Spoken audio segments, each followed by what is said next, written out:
Are we actually fucking podding? Kind of feels like so. it. We recording over there in production. Everything in focus. Are we podding? All the cameras are on Leonard, correct? They should be. Yes. They should be. Please, or else I'm out of here. All of them. All of them are on Leonard. Man, so everything's working. We made some upgrades in the studio. Yeah, doing big things. Audience, doing big things. It's gonna make my life as an editor that's not a fucking editor. I'd like to say this once and for all. I do not edit shit, but I'm editing these videos because I don't want to pay someone to edit the videos yet, right? I'm not there yet. So, and if I fuck up or I do some stupid shit, I can edit it out. And I know I'm my own safety net. Cut around yourself. Well, when it's all stuff we can do, I'd rather us exactly. And man, I'm constantly have to edit out shit that Jay says. It's fucking crazy, man. probably edit that shit out like Embarrassing stuff Leonard like, said. Bruh, Leonard out here wilding out, so I gotta make sure and take care of everybody. So if I have control, you know, and my son's on the other side now. He's taking that whole aspect. He's doing production on that side, so I know he's gonna look out for us. Has your opinion of your father changed since the podcast started? No, not really. He's like, I already know what this dude is. You get what you get, bruh. Like, yeah, we show him what the fuck it really is. That's why when you sit down on the couch here, you're gonna get unfiltered how I am in real life. It's just people. It's put on display now. More people see it. So Exactly. Hey, more people see it. Dog. Yeah, man. So I think it's time. To start this motherfucking podcast. What you guys think? We got it rolling. Got it rolling. Everybody good? We're in focus. All the cameras I said, Nice. they're all on Leonard, right? Yeah. Okay, let's fucking do this. Leonard's here. Jay's here off camera. What's good? He's off camera because we got a special guest with us here today. My brother Alejandro Marin is in the motherfucking building. Johnny James is here. This is the 8th episode of Respect the Connect. Make some motherfucking noise. Yeah. 8. Man. It feels like 800 already. Does it? Yeah, it's a man. I think people overlook how much work goes into producing something as simple as a podcast. Anything. Yeah. Correct. And that's a good little segue to introduce the audience. So Alejandro is a director. He's a writer. He's an actor. You're acting. Don't do that. Don't do that. You're acting a little bit now. minimize Come your on. accomplishments here, Yes. Alejandro. I feel like no. I feel that my accomplishments don't meet to other people who was actually named an actor. You know what I'm saying? Like, it's not enough. Okay, but you have acted before. Yes, I have. Okay. Yeah, man. So I've directed several music videos for you. that is how we met. At the beginning. Yes, the very beginning. 8 years ago. You directed my second music video. I directed the black and white one. You the did Sin Like City This. one, First which I was love. first was Like This though. Like This was the hip hop one at the barber shop. Yeah, And we then- turned into a club. Yeah. Oh, I remember that. I remember that That one. was a whole situation. Oh my God. Yeah. That was. You remember that chick that cut the whole back of her legs when she was getting down off of the building? No. Hey, she was wearing a short little mini skirt, right? So Yeah. we shoot this scene outside of the barbershop. We converted a barbershop into a club. It's fucking crazy. Yeah. You had like 50 people there. Yeah, we had it. It was cracking. So we shoot outside, and this is an old building down in Albuquerque, right? So we shoot on the roof, and we're out there, and we had a bunch of girls up there on there with us, and the building was kind of like, so Alejandro was like, nah, we need to get everybody the fuck down from there. This shit's gonna cave in. So old girl gets down, and we've already been drinking and shit, and she's wearing a short little mini skirt, and there was a gutter on the edge. No. And she slid down. Didn't even think about it though. She didn't say anything. She didn't make no noise. Nothing. So we go inside to shoot the scenes in the barber's chairs, right? Yeah. And one of the homies is like, "Hey, Grim, I got blood on my pants, bro. What the fuck's going on?" I'm like, "The fuck you mean you got blood on your pants?" He's like, "Yeah, bro. Like there's blood on my pants." And I'm like, "Okay, who's bleeding?" And then I see her. She cut herself from right underneath her ass cheeks, like all the way down to her Achilles. Yeah. Two massive cuts. She's You bleeding remember everywhere. that shit? Yeah, I do. I directed this and I don't remember any of it. They hid it from you. I don't think we did. Yeah, we did. Don't We did. tell him. Don't tell Alejandro. He's gonna. He'll shut it down. No, this is insanitary. This is insanitary. That's funny. Yeah, that was great. That was a cool video, dog. I remember that. Jeez, man, it's been been a while. years. And then the other one you did was to what? So Cold, So right? cold. That's the black and white one, right? Yeah. That's my favorite. Yeah, that was. That, man, that's Dom him. was in it. That's it. Yeah, that's Yeah. Dom. That was you. Holy crap! I knew Yeah. it. Yeah. Crazy. So your son was you, played by you. Yeah, yeah. Crazy. that's awesome, man. Crazy. Yeah. It's. It's been 9 years or something like that. That's so crazy How old to. is he? How old are you? 19. 19. Yeah. Puta, Yeah. like almost He was exactly, 10, right? Exactly.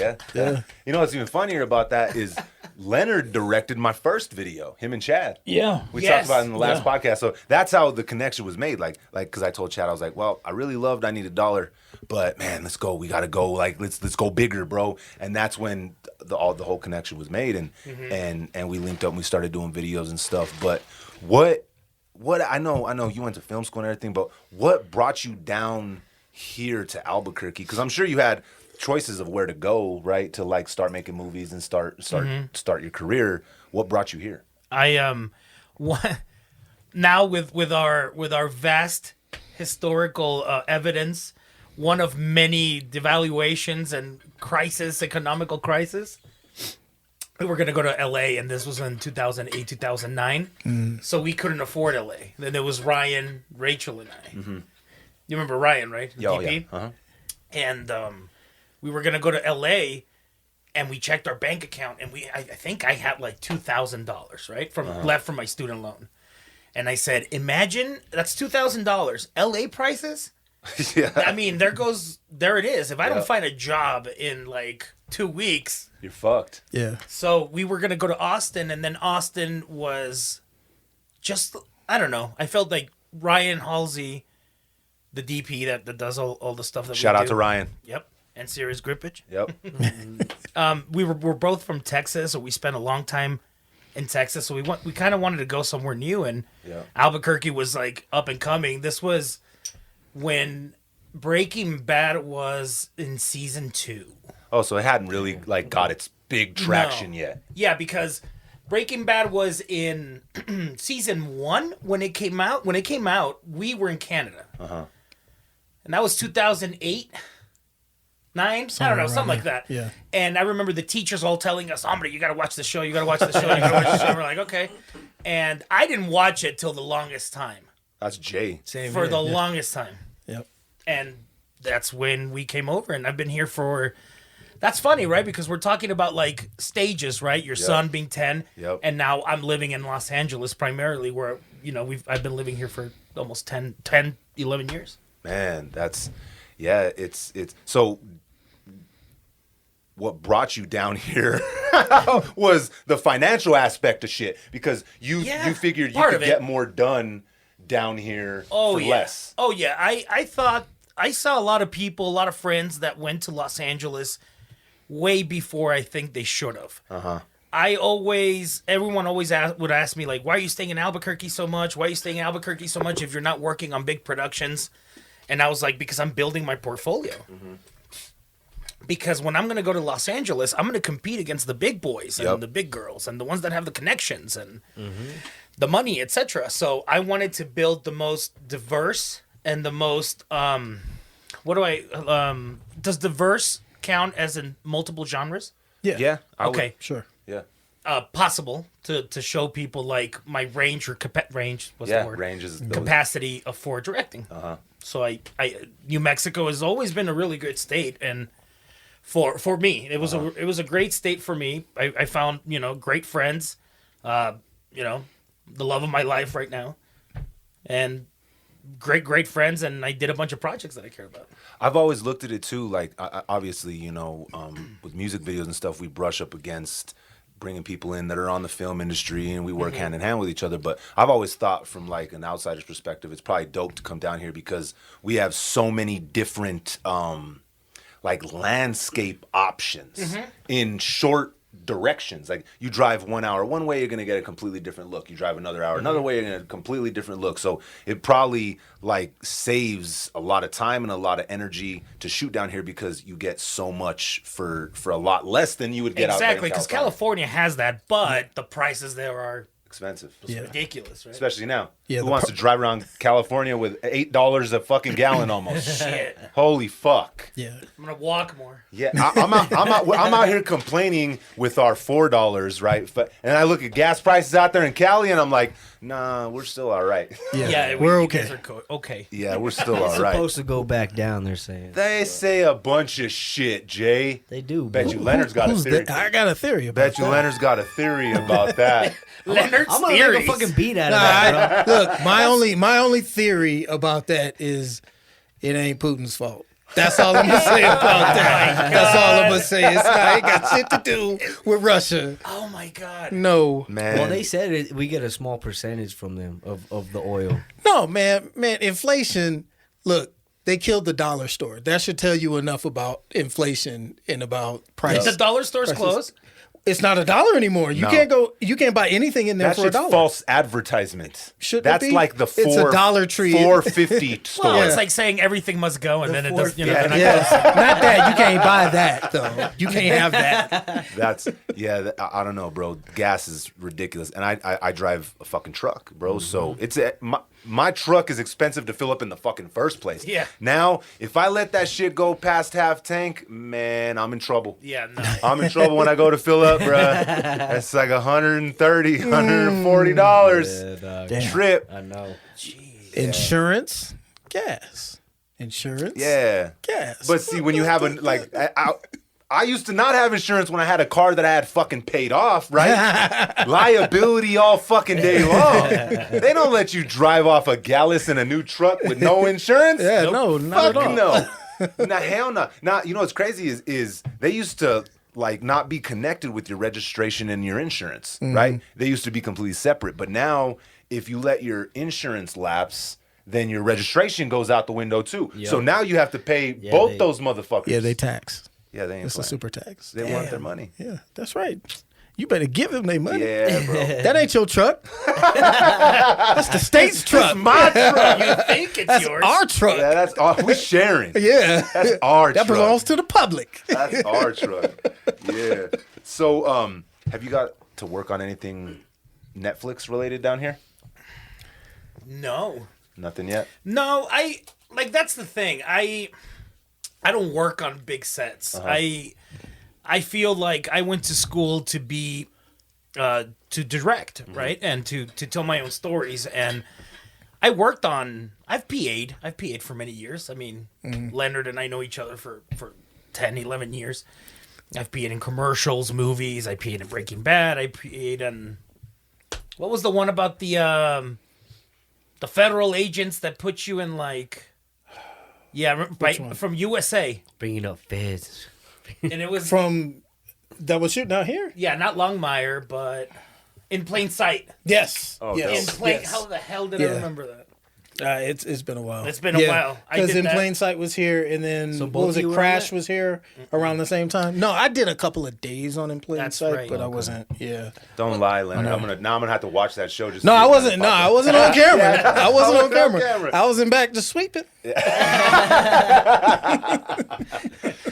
That's fucking funny. Yeah, I did all that. I did all that PA work and stuff, and I remember just like executives. Well, first of all, me seeing like the way they ran a set, and I was just like, man, this is horrible. Like, you guys are wasting so much time. But I mean, there's unions and a bunch of egos and whatnot. And then I remember, I don't remember the name of the guy, but it was a producer. He had done the Fright Night movie, and he was just a huge dick.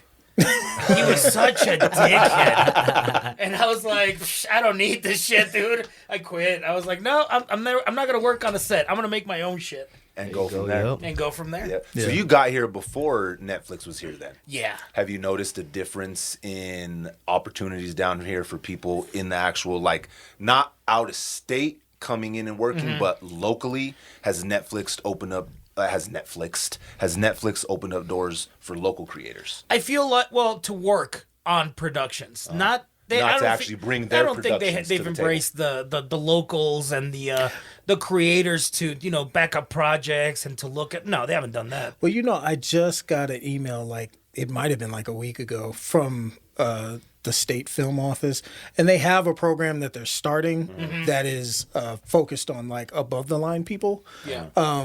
But to his point, what I think a lot of people are looking for are more comprehensive opportunities that are less funneling you into jobs and more like giving you an opportunity or actually investing in your career.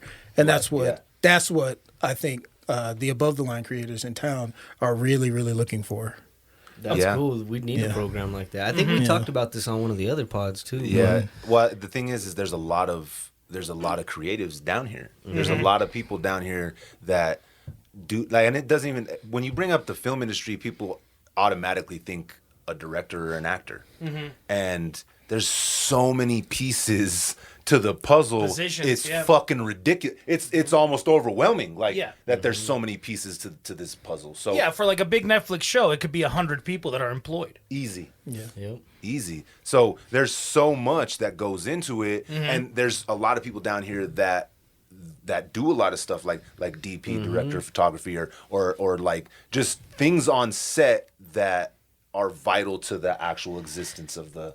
And I feel like Netflix, they could pull out the excuse where like, well, you know, they're not as talented as, okay, then start the program to educate us because we want to get better. And if it's going to be one of the main influxes of money in the state, you're going to need people that are like going to get better in a certain amount of time, et cetera, et cetera, et cetera. Yeah. So, And I don't think that's what it is. That's just an excuse they're using, so they don't have to do that. Yeah. they're just like, I don't Step your care. game It's up, like, well, Netflix. yeah, well, you know Step what your I'm shit saying? up. Because they're getting these scripts from people that are known writers to some extent that they'd rather do that. But there's so much coming out of New Mexico that of good writers, and obviously point proven. Yep. You know what I mean? But how do you guys get that opportunity? Which was where that program that you were talking about comes in. Yeah, I think so. I mean, obviously their program is brand new, so we don't know what the results are going to be.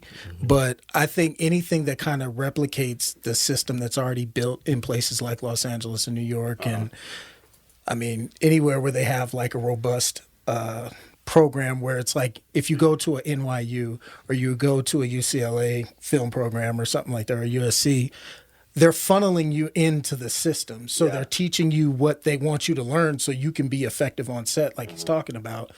So then there is no excuse. But they also give that opportunity because they have that here. But here it's for below the line, and over there it's for It's for all the way medium up and to down. above, Yeah. And it sounds horrible. Above the line, for people that don't know, That's is what I was about to basically say. actors, Explain it. the Above actors, the line, producers. above the line of importance. It's well, I mean, not importance, but people that are like, I guess the from the general manager, the manager, the owner, the one on top is not the director, are the producers. So they're the ones calling the shots. And then so on and so forth. And then shit rolls downhill after that. Pretty much. Yeah, that's so now that you're out in Cali, obviously fucking that's like the Mecca, that's everything. And I remember a few years ago everybody was saying that a bunch of people from Cali and everybody was rushing down here to New Mexico they were kind of like dubbing it like Hollywood 2.0. What do you think? You think that's accurate, or you think it still has to be broken in Cali? Well, it's very different. Like, if you want to come and be someone's assistant, this is the place to be. I mean, if you want to get started like that, right? I mean, I get it. Like, I feel like for a creator, because I know that one of the topics we were going to talk about is YouTube. Yeah. So, but I think it feels like we need to bring it up. Like, you could create anything.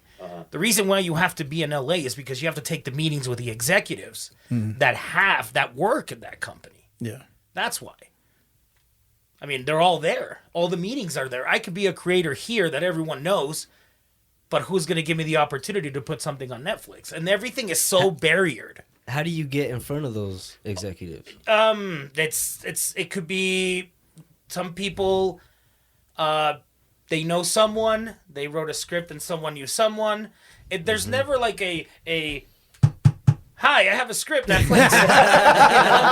It's because that's what my parents always think. My parents are always like, why don't you just go to Netflix? Get a job. They're right up the road here. And it's like, God damn, Dad. But it's not his fault. He's he's an import export. He's a businessman. Yeah. So he's used to, hey, here's my product. I can do a job. Yeah. Hire me. Well, see, that's the thing about contractor type of thing. That's the thing Yeah. about art Yeah. is it's not something you can hold in your hands. It's not tangible. Like once you create it, like you're selling them an idea, A feeling. and an emotion. Yeah. And that's like Yeah. I could get some sneakers and be like, look, these are the new Jordans. Touch them. Try them on. Yeah. You can't be like, look, I got this idea. It's harder to sell that product because you can't it's not tangible. You can't touch it. Yeah, no, it's very hard to kind of tell someone who has no production experience what you're going to do and how you're going to achieve that and get that done, etc., etc. It's very, they could just,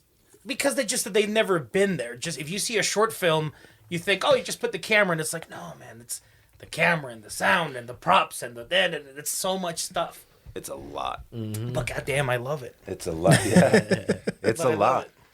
So you brought up YouTube. That's a good point because I mean YouTube's allowed for so many people to have a voice and get discovered when they, like you said, like it's not a let me go knock on Netflix's door and give them this. But YouTube, as from a creative space, especially if like you're a director in a film, like you could shoot everything that the fuck you want and put it out and distribute it straight to your fans right there.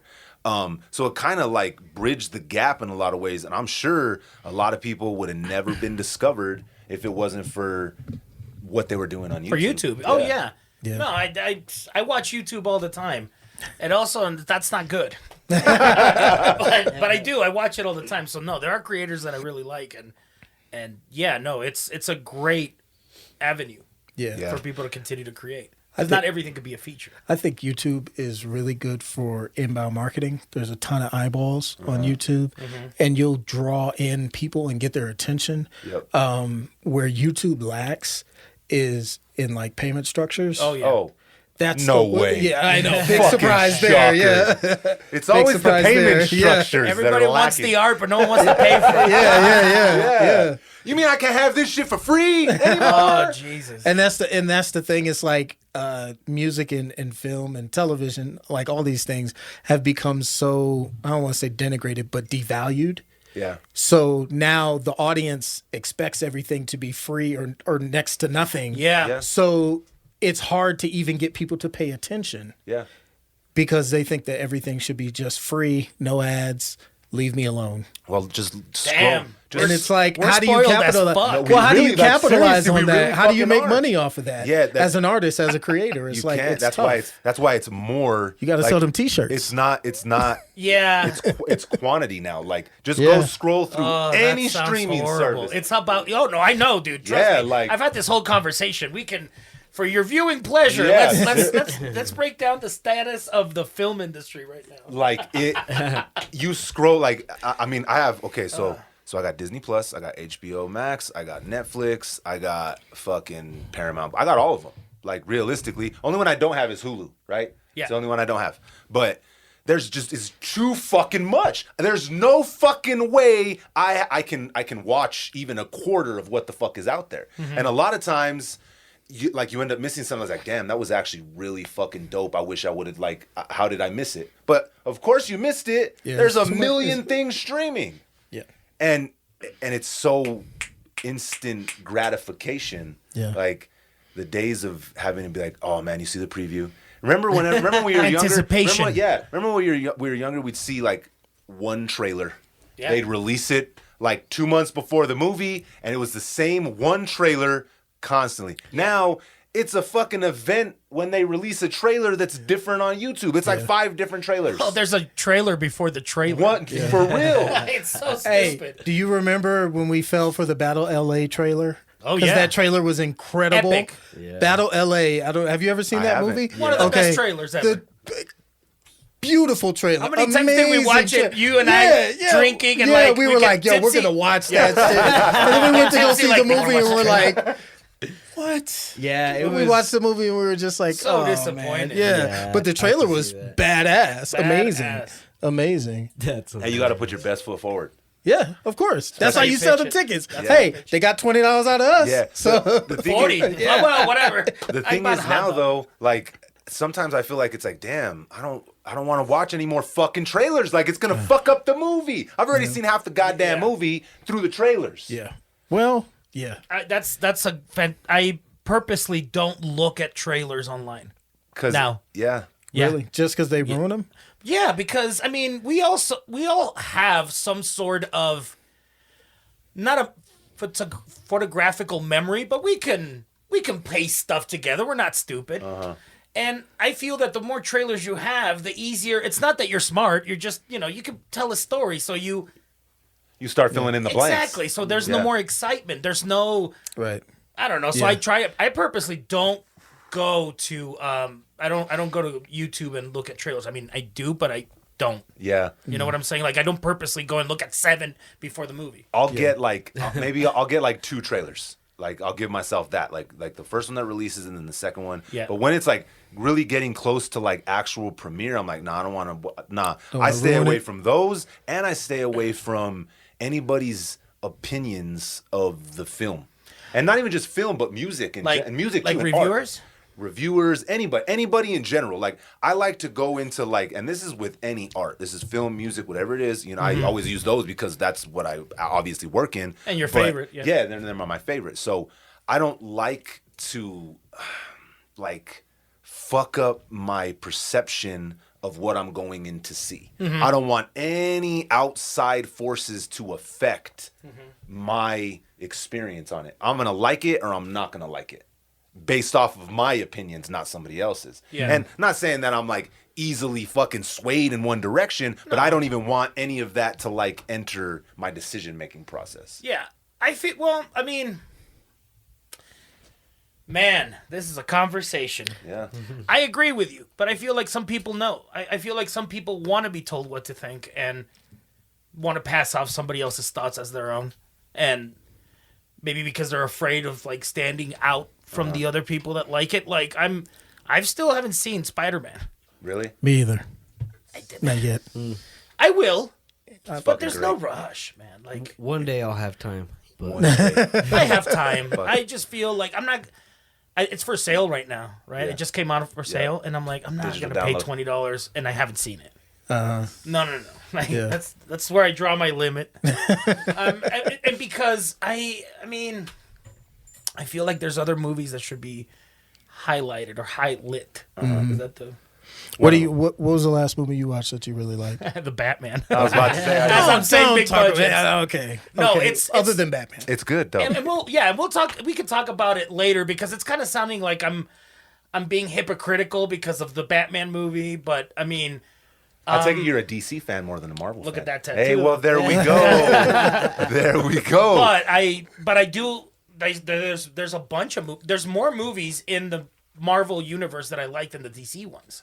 Like Logan, holy shit. Yeah, Logan was Logan excellent. was great. But Logan see, the was thing good. is Great DC, film. Yeah. like, I don't know, DC got to this point. Like, I tell my boys this all the time. Like, we grew up on DC, like, films. Yeah. Batman, like, those were the only superheroes. I mean, I know they had other ones And beforehand. cartoons But, like, and I'm stuff, talking, yeah. like my generation. Like, Yeah. we had Batman, and that was like the only superhero we had as far as movies. And we got Superman, a whole Richard bunch of them. Donner. Yeah, and see, that's a little bit before me. You know what I mean? We had Superman on TV, but I'm How talking old are about you? like big 36.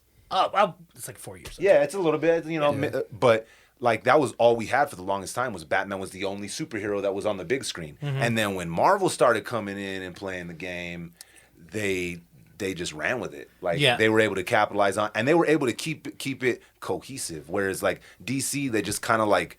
They kept changing it. I said it before and I'll say it again. The moment Batman had nipples on his suit, I checked out. But that was in 95. Yeah, I checked out. It was crazy. Colorful. It wasn't it. I had checked out completely. But by did that you like time. the Christopher Nolan ones? Oh yeah. Yeah. They were That great. was like 2000. 2000? Yeah. I don't remember. See, that's okay. I'm on it. That's the conversation. That's the conversation. Batman Begins. That's the conversation that I had with my boys when, Yeah. when we watched the new Batman. Like everybody's like, "Oh, it was so great," and it was fucking 05. fantastic, right? But Yeah, okay, it was. I can't judge it. Like I can't say it was better than the other Batman movies because we had 3 of those, right? This is one. It's on its own little, and I'm sure we're gonna get more of them. I'm sure they're gonna do more. There's no way they're just gonna be one and done. Yeah. So once we get to that point, then I can say, okay, now let's judge the 3 against each other. Oh, I can very much say that this is one of my favorite Batman movies. Yeah, mine too. He said the same thing. Oh, dude. It's that good. It's great, bro. It's Okay. that great. good. I've Yeah. seen it 3 times. I great. mean, okay, no spoiler alert because there's not going to be a spoiler. But you're 36, right? You said I'm 40, so 6 years, not 4. So do you remember Killing Joke and around the 90s, Yeah. all those? Okay, that's why I think I love this movie Yep. as much as I do because there's a very it's shot very intelligently to be PG-13. Yep. Very smart because it hides a lot of the gore and stuff because it's the Riddler is a serial killer. Batman's trying to track him down. That's But all it like is. you said, your mind still fills it. Your mind fills in the blanks without Yeah. you realizing it. Yes, Yeah. it's very smart. Okay. It's shot very smart. And like to me, you were we all are from around the same age, man. Yeah. The Batman animated series. Yeah. When the Batman is walking in the first scene in the That's crime scene, puta madre! I was like, this is the Batman. Yup. And because That's actually Dom what he said the same too, thing. yeah. Well, because you never got to see like detective Batman, and he's like a detective. Yeah. In this one, he's walking around, and the cops The are weights, like, yeah. the weight, and the air, and oh Yup. look, there's a stain there. Yep, the like- cops are like looking at him like, what the fuck you doing in this crime Yeah. scene? And like he's just man, yeah, I loved it. I thought it was dope. Yeah. But I can't make the is it better than the other ones like conversation yet because they have a huge fucking fight in the second one. How are they going to top Heath Ledger in the They're not gonna make the Joker. like, but I'm saying just that film in general, right? So if we're judging, let's take the Nolan films, Yeah. and let's take this. Let's say they do 3 of the new ones, right?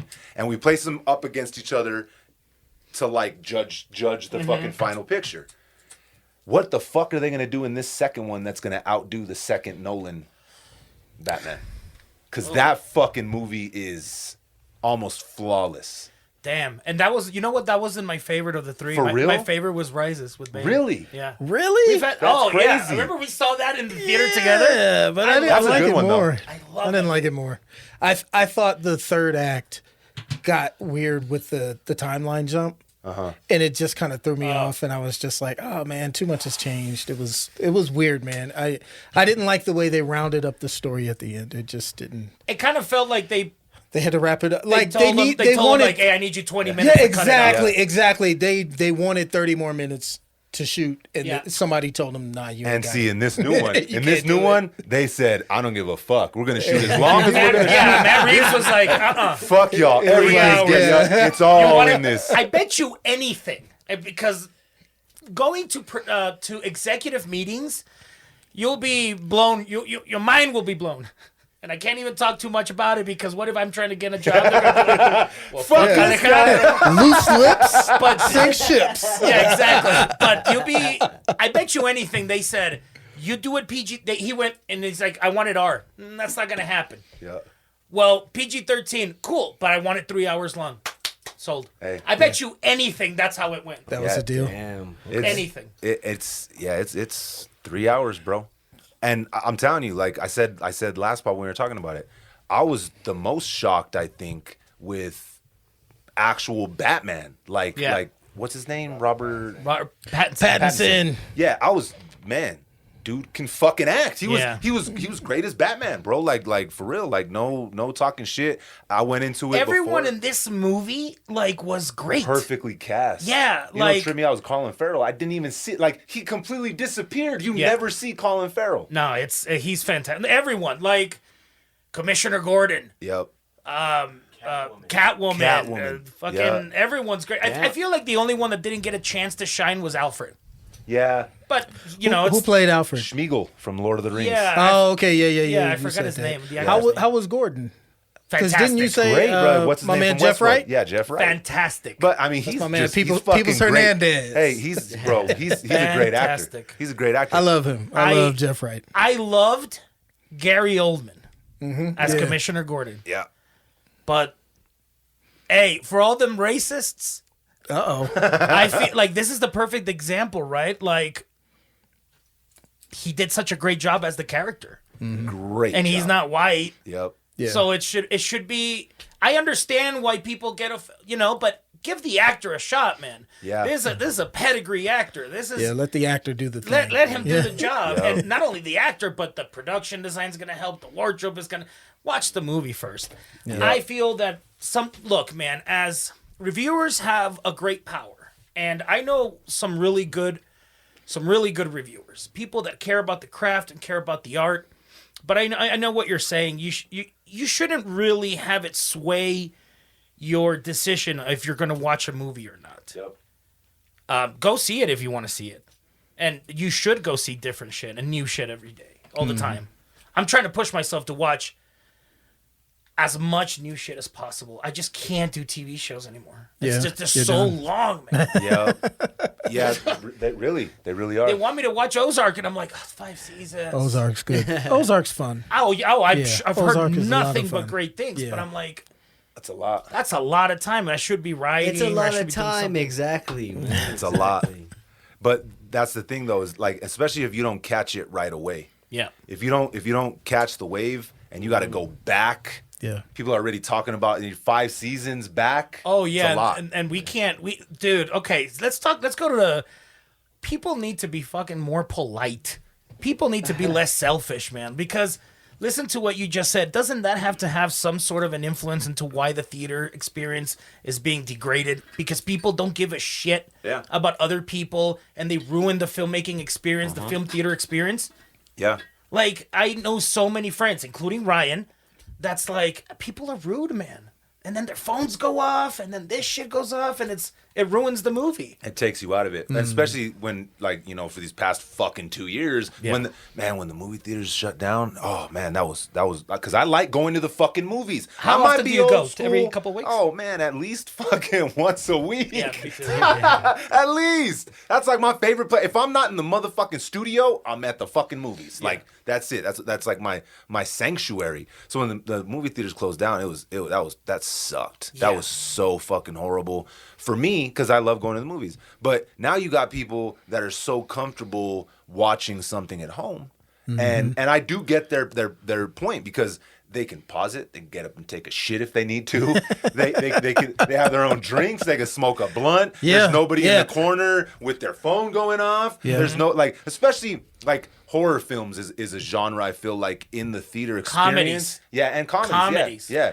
Like in the theater experiences can change Your perception the of it. perception of the movie. Yeah, Because yeah. whenever it's like laughing in a You're theater, feeding to a off comedy, everyone the whole there. energy's going. Yeah. And it could fuck up a horror movie too, because sometimes like something's supposed to be really scary in a horror movie and the audience laughs. Like it takes you out, like you're like, yeah, that was kind of Yeah. funny. Fuck, it was supposed to Yeah. be scary, but now we're laughing our ass But off. I prefer that, dude. I prefer that than watching a movie just by myself at home.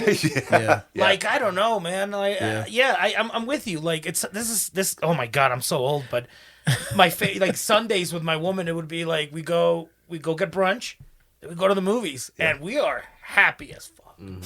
We love going to the movies. Man. Yeah. Love it, and I don't know. Yeah. Some of my I love favorite movies. like movie going experiences Oh, yeah, that's were a good one. like Beverly Hills Cop 3 where the movie was awful, yeah. but the crowd laughing at it. And boy, is that movie awful. Oh, yes. Oh, man. But Yep. everybody made it fun because Yep. they were clowning this shit. Yeah. And everybody groans at the same time and everything. And it's just like, even though I barely remember the movie, I remember the experience. Yeah. Yeah. So the crowd, like, you benefit from being around other people and having that crowd experience.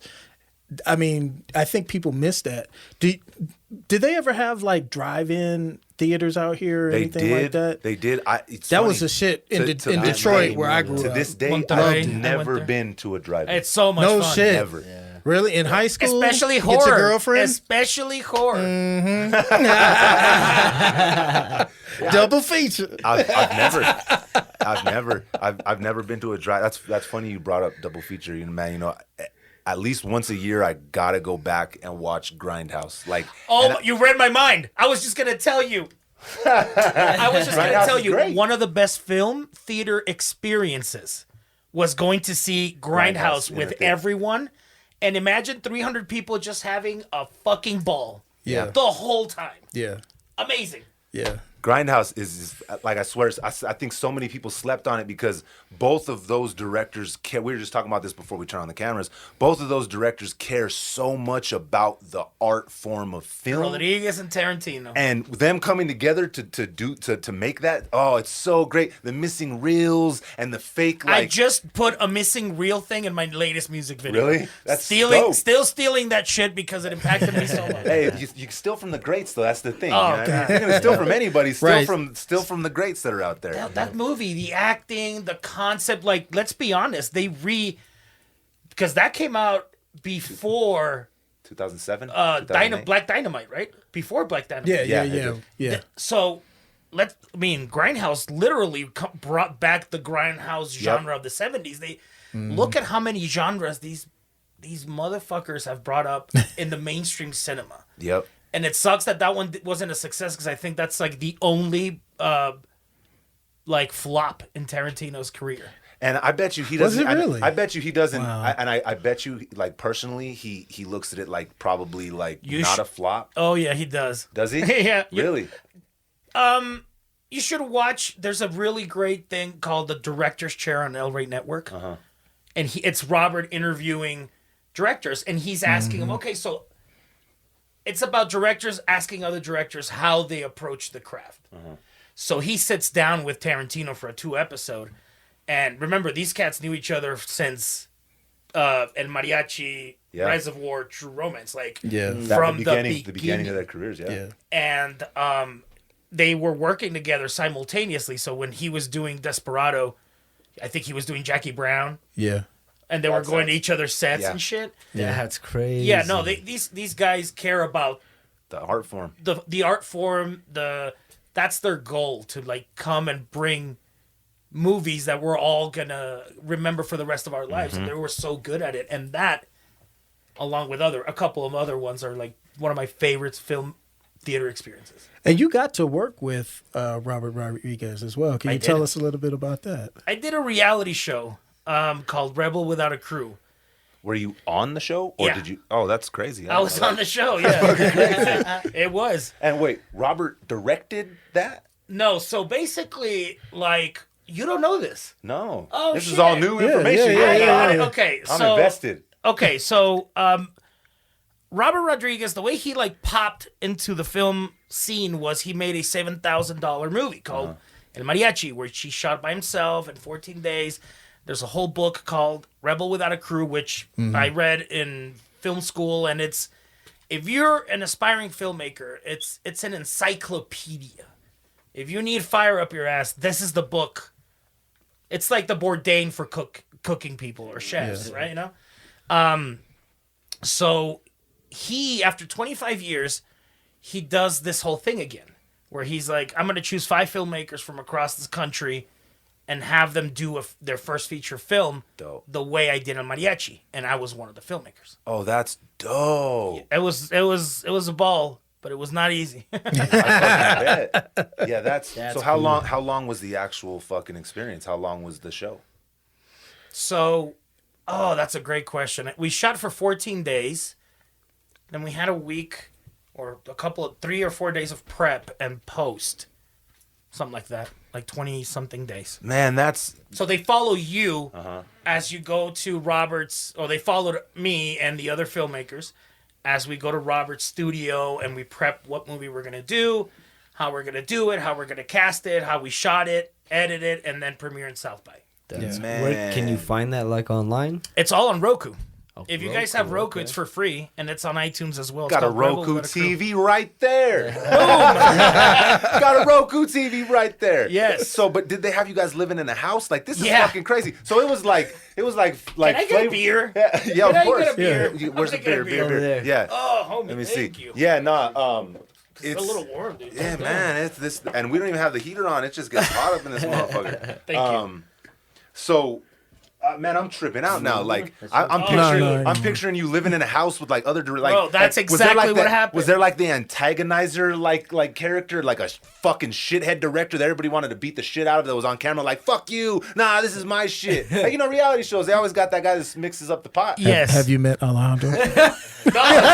Surprisingly, I don't think it was me. I'll let you be that. We should do another episode of this so Yeah, you can we'll watch it. the show. Yeah, come on, check And it then out. we'll come back and I can tell you all about it. So what was it like? That was probably That's cool, That was probably dog. like in your career, because I know you look up to him as a fucking director. So that was probably surreal as hell. Yeah, it was. It was surreal. It was a lot of pressure because you don't want to It was so much pressure because one, I needed to prove to myself that I was like, all that barking I've always had. Time to prove it. Yep. And if I can't do it, there's gonna be cameras filming the whole process. You can't hide it. I can't It's there, hide yeah. it. And one of my idols is like there. Right there in front of So it was a lot of pressure, man. I bet. But I don't regret. I don't ever want to do it again Yep. because you're it glad was you- very hard. But you're glad you did it. Yeah. Oh yeah. No, it's well, not only that, the way I also see it is I can always go and look back at these memories on Roku because the show is available and I have no white hair in the show. I shaved my beard. I did like completely. Well, that was before the pandemic. I think if you didn't have white hair before it, you. now on our 2-year, you guys realize change. the 13th, right? I realized, not to change the subject, but it just popped up in my head. Yeah. The 13th was 2 years since our 2 weeks to weeks, stop you mean. the spread. Yeah. The math was a little off, I think, Yeah. guys. It was a the little. zero. It was 2 weeks. a little off here, just a little bit. Yeah. I look at it and it's like sometimes it feels like, okay, yeah, well, that was 2 years, and then other times it feels like it was fucking 10. Yeah. Because so much things have changed. Like I was saying, like if you didn't have white hair before, I got a theory about that. I was waiting. let's hear Leonard's theory Oh, about it. here we go. All right. The pandemic was never meant to be 2 weeks, right? They started the pandemic because what they needed to do was get everyone on the same page socially. So we saw George Floyd. And then once they saw everyone join together in harmony in George Floyd, they were like, boom, time for the Great Reset. Hey, We could pull it off. there's a lot of people that subscribe to that theory you're talking about right there. I'm just saying. There's a lot of people. I'm just that- saying. Hit that again. Hit one more time. That's exactly what I was One going to more tell him. time. One more time. There's a lot of people that subscribe to that theory. Yeah, it's man. I'm glad that like seems like we're on the other side of it because there's a lot of stuff like I said I missed. I got to be honest, and I think I said that I probably said this before. I didn't take it serious until Vegas closed. When I seen the lights of Vegas go out and Vegas was closed, Vegas doesn't fucking close. They are open through everything. And The fucking Times Square, dude. It was like Vanilla Sky, man. crazy. Yeah, so they- that's when I was like, I was like, "Huh, maybe I should get some waters. Yeah. Maybe we need to, some wet wipes. Yes. So, but like losing the stuff that was just so regular, like Yeah. the stuff that we took for granted, like just going out to eat, right? Going to the bar. Going to the going bar, to restaurants. going to the barber shop. Yeah. Like Yeah. all these things that were just like they always say, don't take shit for granted, and I agree with that. But Yeah. we were taking stuff for granted. We didn't even realize we were fucking taking for granted. Oh, yeah. No. know what I mean? I and- always yeah. had a barber plug though, bro. You always Hey. you have a couple homies that cut hair. Yeah, that's true, bro. But I it does cut my not. own, It does so, not. yeah. Yeah, look at that. Being That's at the good. shop That's though, it. that's a whole experience. Yes, we're talking about exactly. movie theater It is. experience. Yes. It is. Being at the barbershop talking shit to everybody. You know what I mean? But that is important, and I think that part of the social fabric was something that was kind of maliciously breached. well, some people It's weird. still aren't the same. I know. I'm That's what I'm definitely saying. not. Like people have been like seriously affected like, by it. se- Like seriously seriously. affected. I became, me. Well, I feel like no one that's watching knows me, but these people in front of the camera know me for a decade. Long time. I've become way more of a recluse. a hermit. Yeah. Yeah. I think a lot of people have. Yeah. And I mean, I'm also 40, but Mix that together. you mix that together. Shout out. Yeah, mix that together. I just turned 40 in December, but I feel that I get more anxious going out. I get more and it's not right. So I'm trying to force myself to go out more often. Yeah. and stuff. I seen this dude like lose his shit on a worker at Albertsons the other day. What? And we're talking, okay, you know, the mask mandate's been lifted here, right? Yeah. And the actual infections are on decline, all that stuff, everything's, you know, looking great. We're good. So this dude is at Albertsons, still full fucking pandemic mode with gloves. He had the It's whole. the reverse of the Karens not wanting to wear masks.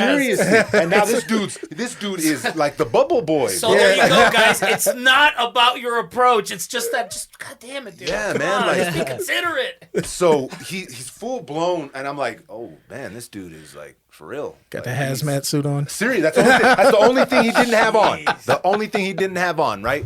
So this lady, you could tell, you know, she's probably like in her 60s or whatever, you know, short little Latina lady, and you could hear that she was a smoker. You could just hear by the way she talked. You know what I'm saying? Like, all my tias, they've smoked forever, so they have that smoker's voice. That growl. So yeah, so when I'm talking to her, I know, you know, and she had a mask on. She just like slightly goes to the side and just lets out a little like cough, kind of like clear her throat type of situation. This fucking dude jumped out of line. I am not even playing. And he's like, what the fuck? Did you just fucking cough? Do you have COVID? I'm like, is this dude fucking for real? Man, Grown ass man. Some people don't have a life and they need this shit to That's fucking crazy. be excited or Yeah, But at that you're point- right. You're absolutely but right. at that point, Yeah. are the fucking donuts you came out here to get in your hazmat suit even fucking worth it? Yeah, Bro, all he had was a fucking was a dozen donuts. the Dunkin' Donuts. No shit, bro. Like what the and They're you could probably tell, not wearing masks in there anyway. hey, dog. you could tell that she was embarrassed, bro. Like Right. and the dude was like, he flipped out. I'm like, damn. He's like, I need another That's what he said. I need another cashier.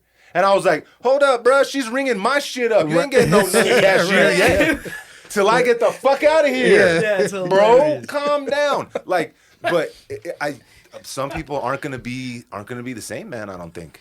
No. I think this changed people. Some people for better and some people for worse. Yeah. Yeah. I think, yeah, exactly, for both. You know, because I think it's giving people a way to be creative and make things in a different way. Like it showed us that some of the old way of how things were run in business and just they're dated. They're Yeah. old. They needed to be changed. You know, so some of those things are better, but people having, you know, social anxiety like crazy and fear of this and fear like that's not good. Like, and I hope people can start breaking out of it because it's you don't want to carry that. You don't want to carry that. That's the hard part is getting people to like turn off the fear, Yeah, you know. And that guy, whoever he was, man. he was afraid. You know what I'm saying? Like he Fuck. thought he was gonna die. She didn't even cough. She just like cleared her smoker's throat, bruh. Like, and he She just- jumped. And anybody that's been to the Albertsons on fucking Montgomery and San Mateo, those You know aisles what's are up. those aisles are small. They're not. He almost knocked shit over. It was a whole situation, bro. So it got me thinking. I'm like, damn, like. Some people just they're not gonna go back to normal. Doesn't matter how long this has been over with. It's like fear porn. Like they like to just sit there and just like jack themselves off to fucking being afraid. Yeah. Right? Why? How many Why? people died? How do you? Okay, so How how do many you get people died? aroused being afraid? Oh my How god. does that work? I don't know, but it works. It seemed like a lot of people that are just like, and they're the type of people that are like really anxious to give you like fucked up news. You Yeah. ever met those people? They're like, Yeah. oh man, you hear about them fucking 3 kids that fucking. Oh yeah. You feel what I'm saying? They're the Yeah. people that are always like with the fear Yeah. news. It's like, bro, like Hey. shit's fucked up as is, bro. Like I don't need all this information, That's bruh. most women over 50 who watch. They all watch like Snapped and like all those shows where like what's the one Inside Edition? Like what Oh, are the man, ones yeah, where it's always TMZ like and all those crime shows. shows and Oh, all yeah. that shit. I And watch that it's shit, always dude. a and murder. I'm not a 50-year-old woman. I watch all that shit. Not yet. Not yet. Not yet. But I Yeah. mean, I've been fucking then having menopause like 10 years. That's weird though, bro. Like females, chicks, they do watch all Yeah, that shit. they And it's love just that like on in the shit. background though. Yeah. I'd be like talking to them. It's Yeah. just like I'm like, what the fuck are you the fuck are watching? you It's like, why are you watching Brenda was Dateline dragged through the again? It's forest like for 4 murder after miles. murder. Yeah. I'm like, damn. Yeah, that's because you got to be careful with women like that, bro. Fuck that. Yeah. Women and men, because honestly, all the cases, it's usually or the husband or the Oh, yeah. wife. Definitely. But if she is up to date on her serial killer If that's the documentaries, shit, bro, she's like, her brain is subconsciously that's what she's taking in. I'm like, yeah, she will no. not. She will not trust you. Hey, listen. If Jay, hey, She will if not Jay, trust you. if Jay disappears out of nowhere, hey, I'm gonna need was old her. girl's number, Yeah, bro. yeah. When I Just holler in at her. case. My Just eyes are on her. Send us like a clue. You got to leave a clue or something. Yes, bro. Like just leave a question mark. Either text it to us Don't or put like that voodoo on me, Ricky Bobby. Come on. no. On the contrary, I'm like we're gonna catch whoever did it. We got your back. We will avenge your death. What the fuck? You're the one who said you're fucking around with serial killer bitches, Jay. All right, Jay. bro? I didn't No. specifically say that. That's what I heard. Audience, He mimicked it. read it back. Damn. I told you guys before, read between the lines with Jay. It was a cry for help. If you see Jay, something, say something. Listen, Jay. Listen, is this bitch hitting you, Jay? Are you safe at home? Are you safe at That's home? why he has long sleeves. Oh, long sleeve, yeah. You better not be bruised up, Jay. I don't know who you are, woman, but I'm gonna fucking find you. You hurt Jay. All right. This motherfucker. Right. And then, do you have a theory on that? My only theory is if he's getting beat up like that, he better keep the receipts. Listen. I'm normally gonna run pay this extra back for real that. quick because we might have low key just cock blocked the fuck out of Jay. Nah, we're just joking. She's gonna see the episode. She's gonna be like, "This motherfucker's talking about me." Yeah. I'm gonna have to show him what's up again. Right. She gonna take that all cat of gonna nine see it. tails out of the closet, just like yeah. Jay's like overly washing the dishes and shit, and then she's just like, Jay. Nah, I don't even know what she is. I'm joking. Fuck that. Scrubs the whole first layer off of the dishes. There was a design on here before. I swear to God, there was. You ruined my dishes. She starts breaking them. Man, this conversation Yeah, got I off know. the It's rails Been all fast. over the place. So y'all do know Juanita. Fucking Juanita, bruh. Juanita and them bitches. Man, that bitch that used to work at the Valero.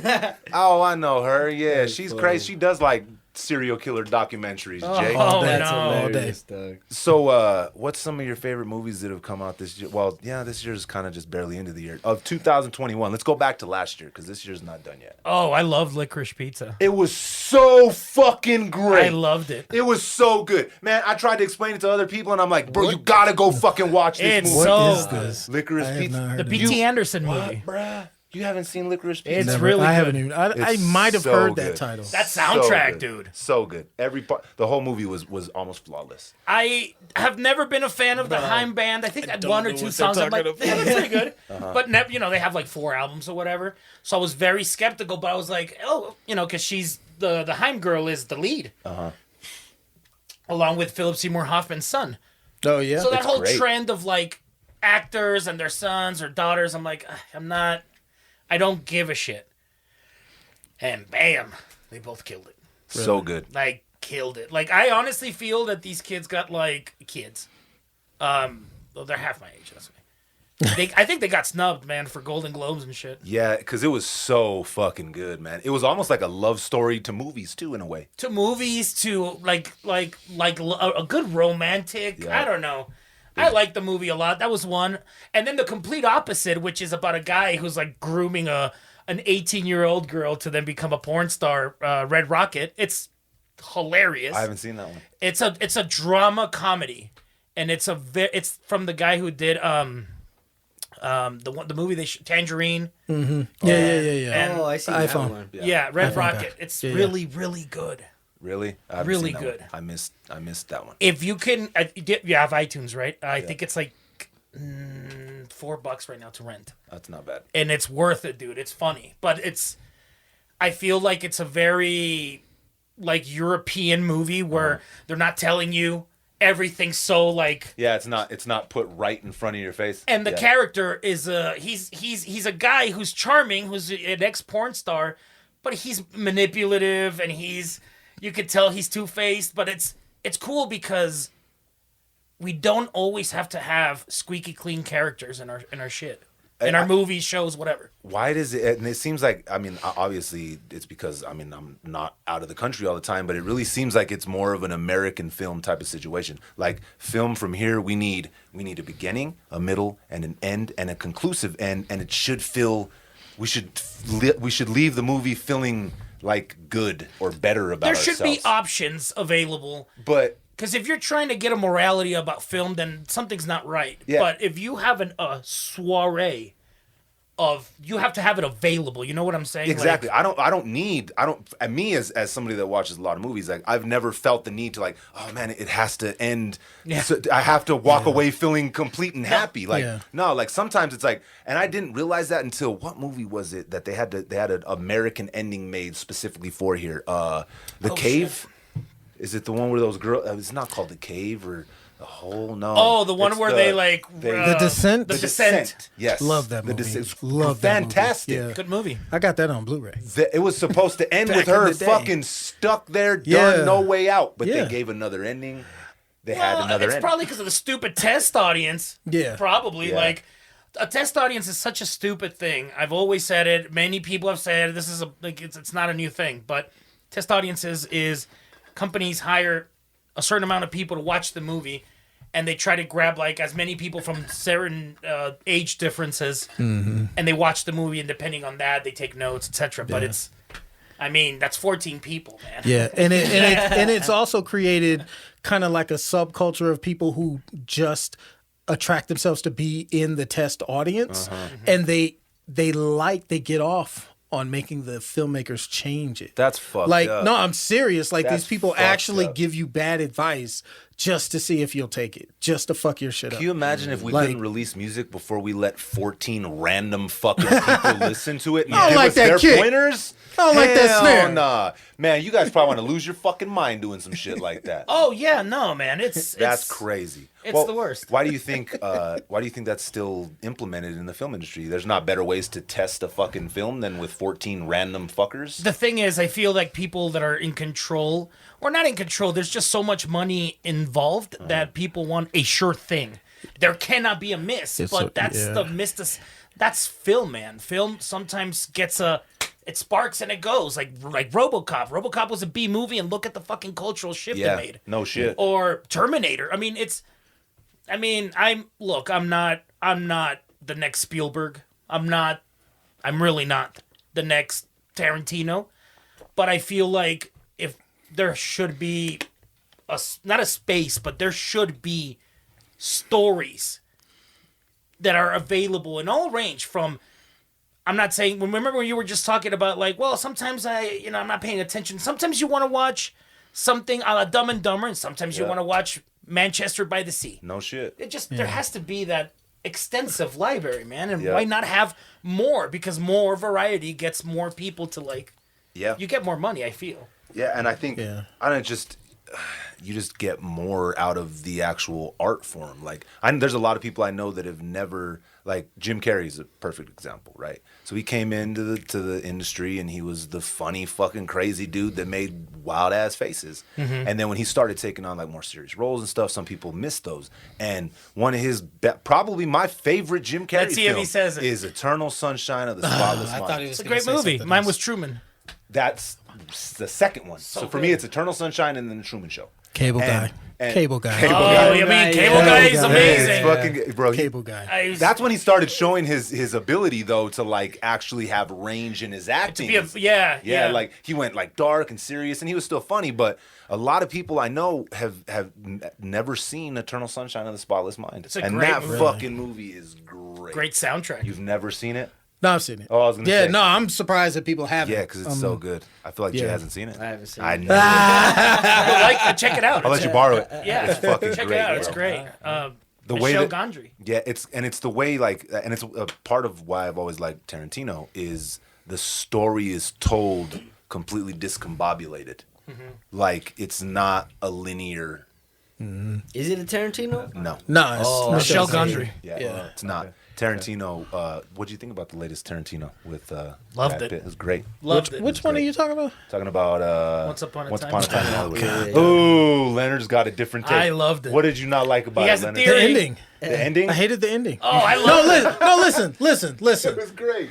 You're gonna give me a movie set in the time of Charles Manson, and you're gonna completely avoid it until the end, and you bring it back, and it's some just goofy ass, not real. Like, no, I wanted that. Like, I just wanted something dark and like significant to happen. But it And was everything dark was and like, very significant. Nah, Pretty it was fucking dark. goofy That as shit fuck. was- It was clown shit. Whatever. Damn. No, I didn't like I it. love the approach that he took. Like, Nah, I didn't because like it. it's kind of morbid. No, we already knew what was gonna happen. Well, I know, but Hey, but Brad Pitt wilding out, tripping on fucking acid. That shit was fucking hilarious. I was crying, bro, laughing so hard. It's like his funniest film. oh yeah, To me, it's Yes. his funniest film. yeah.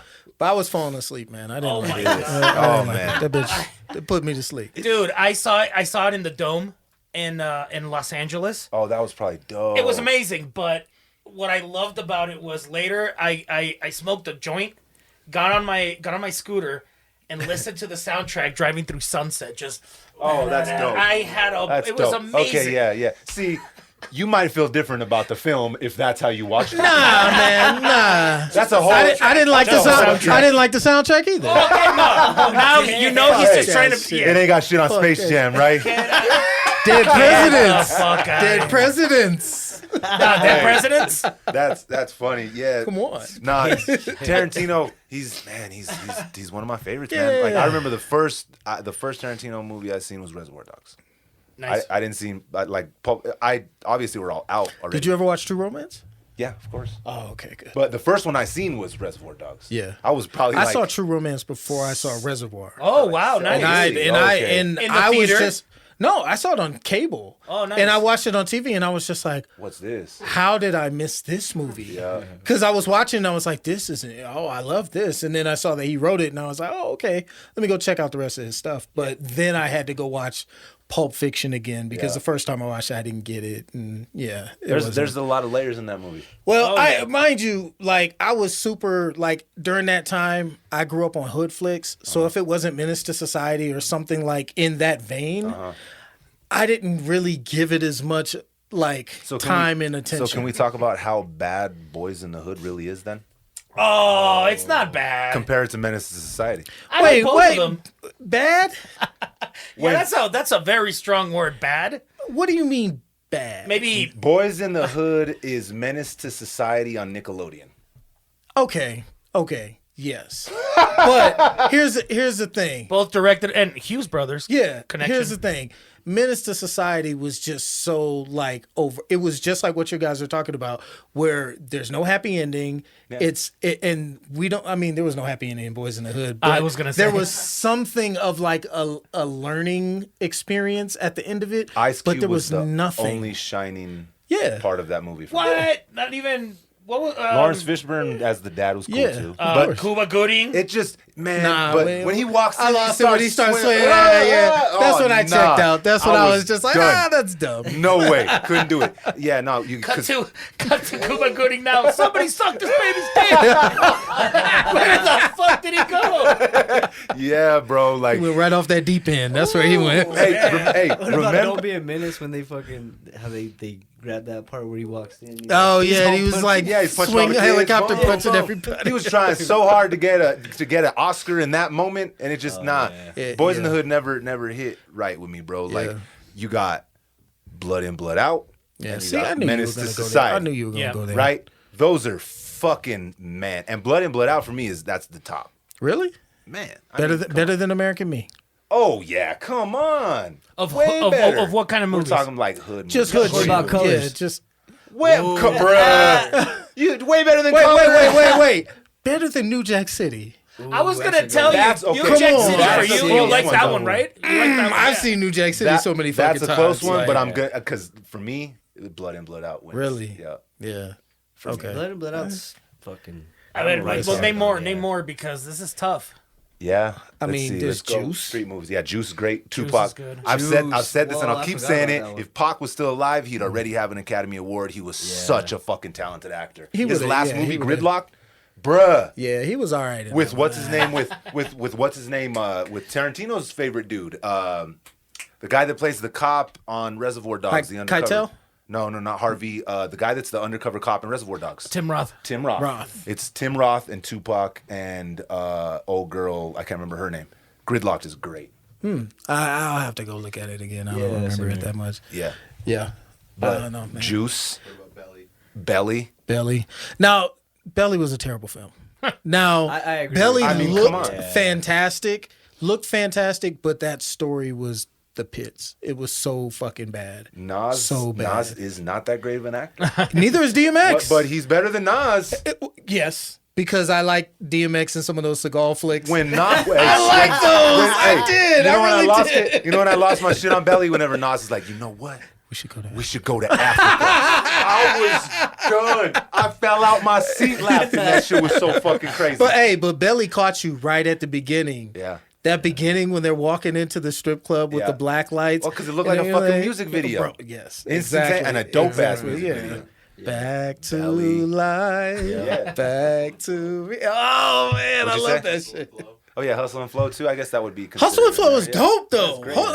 Listen, Hustle and Flow is so dope, and I think it is doubly impressive because Craig Brewer did that. Yeah. And he captured a sentiment of that culture in that area in a way that because Terrence Howard rapping is not that Yeah, great. yeah. You know, like he was doing his thing, but it wasn't like real rap. But that movie touched like just me emotionally because it made you feel like, damn, that's every creative person Yep. who's had a fucking shitty life 100%. and has had not everything work out, and they just wake up one day and they're just like, fuck it, I gotta go all the way No matter in, what. and I gotta just like everybody around me has to either get on board or they gotta get the fuck out of here. Yep.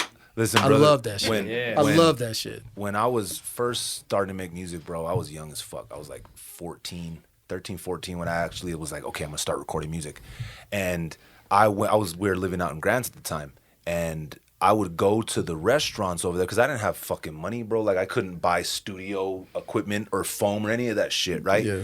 We were broke as fuck. So my auntie worked at Taco Village, and we knew a couple of the other people that worked at some of the restaurants down there. So I'd go, and they'd save me their egg cartons, Nice. the big ones. So the scene when he's there putting up the egg cartons, brother, like that shit, bro, man, I felt it in my soul. Yeah. I'm like, damn, that's crazy. I really did that. My moms were like, and then it got to the point where it's like, damn, we don't need all these fucking egg cartons anymore. Please stop giving us these egg cartons. And realistically, they don't really do fuck, but you know, it is what it is. They're Yeah, just they as don't. hard as the fucking wall you're nailing them into. Yeah, they don't. But I did that. I was there. But you knew that feeling. Yeah. It was that scene in that movie in particular, that scene where he was in the church and his homeboy and he Oh, had and met he with his starts homeboy. crying. Yeah, and that lady was like singing about like how she wanted God to recreate her. Yeah. I was like, bro, I feel like that every time I hit a blank page, I'm just like, God, please save me. That was the Give me something. That was the moment right there. That was his best part acting right there in the whole Yeah. film. When he's just sitting there, he like doesn't even move. Like you don't see any like, and the emotion just kind of like washes over his face slowly as the song's like crescendoing. Yeah. And then just Yeah, starts crying. fantastic. Yeah. Hustle and Flow, that is a good one. Great movie. It is. I think. Well, then, what if we're talking about street movies? Then let's step into the gangster. Let's step into the gangster genre. So, where do we rank The Godfather connected to Scorsese gangster films? Does Scorsese got The Godfather beat, or is The Godfather still the pinnacle? I want to hear what he has to say. I go with Godfather, Yeah, and then Goodfellas. To man. me, Yeah. I almost identical. me. I leave out the third Godfather. I just like kind of like slide it under the Oh rug. yeah. It's still there, but like the second Godfather is so fucking good. It is. Man. I still don't understand why it's better than the first. I still like the first. I mean, it better. doesn't have to be if you don't like. No, I mean, I know. a lot of people. I'm just curious as to like I haven't really heard anyone like convince me why it's that much superior than the first one, because the first one was amazing. To me, I mean, you didn't have De Niro in the first one. Okay? Yeah. So you had De Niro His to plot the is mix. to me is Yeah. I like his plot better than Pacino's, but great. Okay. but then my brother's like, oh no, Pacino's plot in 2 is superior. The scene that will forever stick out in my mind on like whenever De Niro's on the roof and he's breaking down the gun and he's fucking fantastic. Yeah. So fucking dope, right? Then he goes and kisses his daughter. Hey, that for me, I don't think it's just De Niro. I think it's just the story feels more alive. Like Okay. there's like more to it. It's like kind of like bursting at the seams with and then you still got, but obviously it carries over from the first one. So Yeah. that it's like with the Sopranos, right? The second and the third season, like they're fucking fantastic. That's like the pinnacle of the show. But it was all built off of. You never watched the Sopranos? Oh man, that's Sorry. crazy. That's crazy. Sopranos is. I tried, and I was neither? just like, No, I no, love the Sopranos. no, he gave me. I'll never forget. He was so like, bro, you have to watch it. You have to watch it. You have to watch it here. And he gave me these DVDs. And you still I didn't watch it? No. Region 3, Region 4, 4, because yeah, they're from Region Mexico. 4, yeah. They wouldn't fucking play. Hey, that's pretty funny. Hey, what about The Wire? Did you guys ever get Oh, The Wire? yeah. That's great. That's The what we Wire's were. great. That's so why I it wouldn't was watch The supposed to be- Sopranos, because I was like, He was supposed to watch The Sopranos, And and they I were out at watched the The same. They Wire. were out at the same time. Well, Yeah, I got yeah, you. Wire Yeah, came yeah. after, but yeah, Wire for me just was. Because you haven't seen That The shit was Sopranos. so raw. Sopranos. bro. with the I don't know that Sopranos. I tried watching some of The Sopranos, and it just was not like connecting with me. That's crazy. That's I nuts. just That's not the It's- first person in my whole life that I've heard that Great from. show. it just Yeah. didn't. It's it pretty. didn't. It's pretty. I think that's my favorite show. Like, I mean, it's just Yeah, damn, dude. I remember. I watch it every year. Sunday. Every Sunday. I still go back and That's watch it funny. every year. We Really? have, we have I it, watch The everything's Wire in, like, every year French. too. Yeah, I watch it. Wire? I go back. I watch The Wire Yeah. every year. I stagger it. I let Yeah. I let The Wire breathe a little bit. I do like maybe like every 4 years I'll watch The Wire. Yeah. because The Wire is great. Yeah, it's fantastic. It's intense. The Wire's great. It's just so intense. How'd you like? So I'm glad we got to this Omar's conversation. coming, Omar's How did you coming. like how The Right. Sopranos wrapped? Did you like his decision to leave it choose your own ending? I did, and even though it's been like 10 years, and I know a lot of people were upset, and I thought my fucking cable went out. so did I. I was pissed. I We was all- fucking livid. The cable companies, they got a bunch of like I was one of 'em. millions of people called. Really? And they were just like, "What the fuck?" I was We one were of in What is this? Mexico, dude. So we were like, "Did your signal go off?" Because we were watching them through DirecTV. Yeah. So in Mexico, you can buy the American channels. Really? Yeah, and that's how we would watch it on That's the crazy. same time as in the United States. That's crazy. So we were all like, "What the fuck happened?" I mean, I feel like we didn't have a problem not seeing Tony Soprano being born. Yep. So why should we have to Well, see they him just die? they dropped a movie now, right? Yeah, Many Saints of Newark. Yeah. Yeah. It was I didn't like. Oh, I so thought it was. Yeah. so Tony dies at the end. That's it's choose your own ending. What? Choose your own ending. Yeah. You mother. And it's Okay, it's this it's is so long out. This is no spoiler. alert. Okay, God. listen. God. Oh yeah, except for Dom. I've tried to have you watch this motherfucker for the past fucking 5 years. Yeah, It's pretty. no. It's amazing. It's so It's amazing. it builds Sit down up. and watch it. So what's really good about it, and even going back and watching it, like at first I was a little mad. I was a little pissed. Yeah. I'm not gonna lie. At first, my first initial reaction was like, "What the fuck?" But after all the years that I've watched it 1,000 fucking times, you are placed in Tony's like life. Yeah. You get to feel what he feels on a daily basis because you're in this diner and you're just waiting for the second shoe to drop. You're looking at this guy, you're paying attention to this Yeah. dude who's coming from the bathroom. Then you're watching all, and then the way that David Chase shot it, like so you see Tony's perspective, then you see the audience's perspective. Then he's switching these camera angles so it builds up this intensity, and you know there's only like a couple minutes left. Yeah. And Meadows having trouble parking her car. I hope she figured that out by now in life. I hope she got her parallel parking. Yeah, down, they just right? did a Super Bowl commercial. And she did. She well, parked the it. machine did it. Hey, they missed the moment. She should have had trouble parking that motherfucker, bro. And then They she dropped goes, the ball. I know. Oh. So she's parking. Like they're sitting down for them to the whole family goes out to dinner, right? Onion rings. Yeah, and they eat them. They look so They good. look great every single time. Man, now I want some fucking onion rings. So it's building up this intense moment, and like you're hearing Journey's "Don't Stop Believing," right? It's playing, and you're looking at all these different characters, and Meadow comes to walk in, and crescendos of the song. You hear "Don't Stop." She opens the door. Tony looks up, and it goes to black. Wow. And it sits there in black for like, Yeah, for a good 10 seconds, nothing. and then the 10 credits. And then credits. Really? Yeah, Wow. it split the audience. So you had a heart Yeah. attack. Yeah, but Did it split the audience more than the Seinfeld ending? way more. Really? Fuck Because people yeah. hated that Seinfeld No, ending. it split the audience because I feel like more people like the Sopranos ending than Than people Seinfeld. like the Seinfeld ending. yeah. Yeah. Well, I mean, did you like the ending of Seinfeld?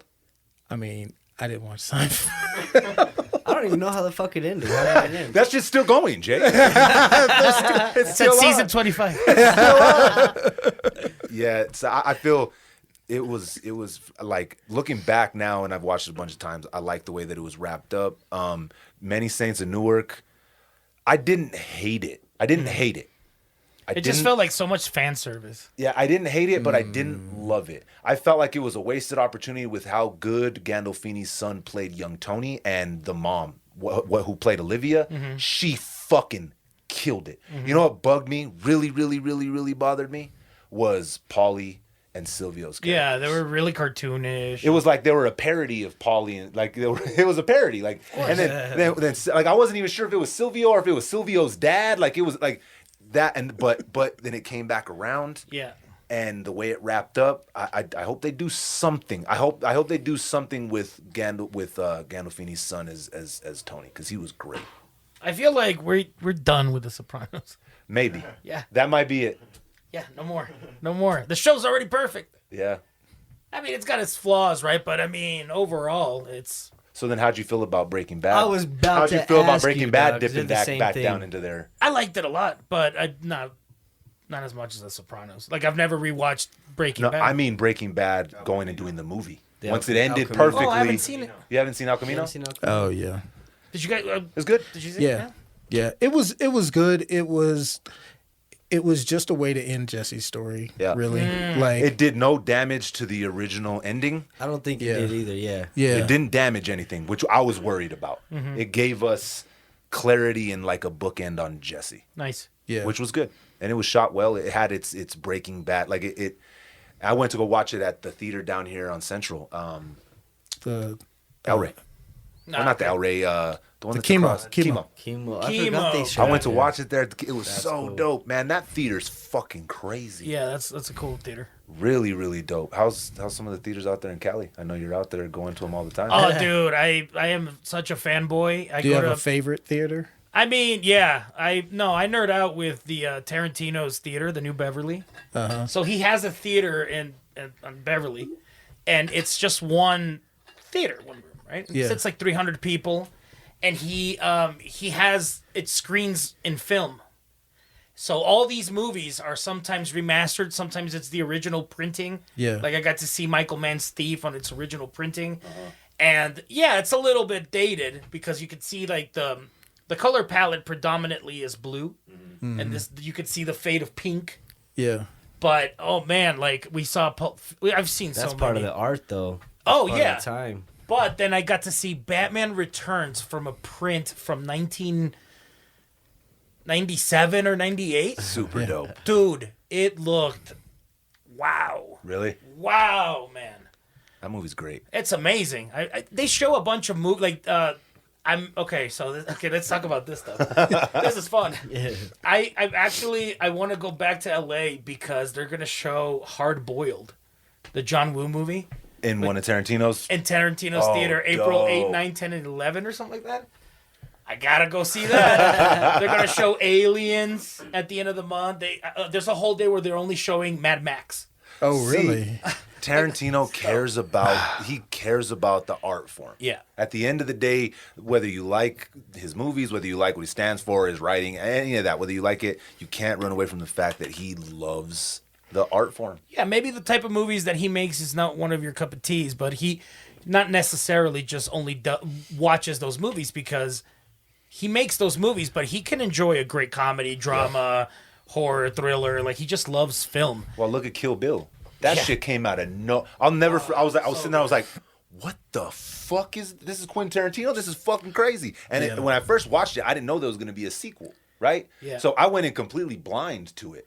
That shit blew my fucking mind. I couldn't believe it. Everybody was blown away by that. Oh one, yeah, actually. it was amazing. Seeing that in the theater was amazing. Yeah, like so. I was just starting to date a girl. One girl that I had, a girlfriend, we had just started dating.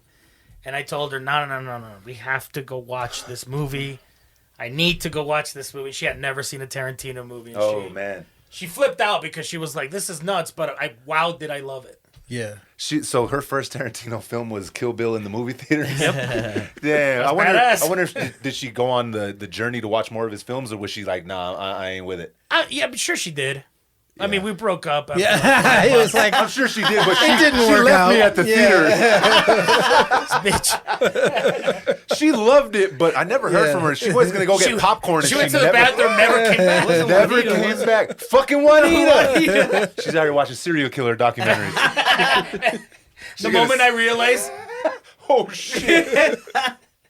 Hey, yeah, that's dope. I'm going out to Cali. We're gonna go on vacation here, coming up here in a couple of months, man. I'm gonna have to go check out a movie. At one of if you're in Tarantino's LA, spots. you gotta hit me up. Let's go watch a movie. That sounds. Are you fucking gonna dope. finally make it to Disneyland? That's where we're going. Yes. Yeah, right. We are going to Disneyland. You're gonna see me out there rocking the fucking Mickey Mouse ears. All that. Nice. And you know what we're gonna like. Star Wars world, baby. Man, I want to go. We got to go back again next year though, because Universal Studios is opening up the Super Mario World at Universal Studios. Yeah. Universal Studios was when I was younger, we didn't have a lot of fucking money, man. Like, I never got to go on like big vacations. Like, we would go like to Vegas a couple times, and you know, my mom's and my dad like we didn't have money, but what we lacked in money, we had love and family, right? So it didn't really matter to me. But now that I'm older and I'm in a position to you know, take my kids on vacation and stuff like that, we flew out to Cali. The first year we went on like a big family vacation. And we went to, the kids were still a little younger, so we went to Legoland and where'd we go? Legoland and SeaWorld was our first like trip out there. And SeaWorld was super. The Legoland was cool, like for like the littler kids. It was pretty cool. But then we went back the second year and we went to Universal Studios.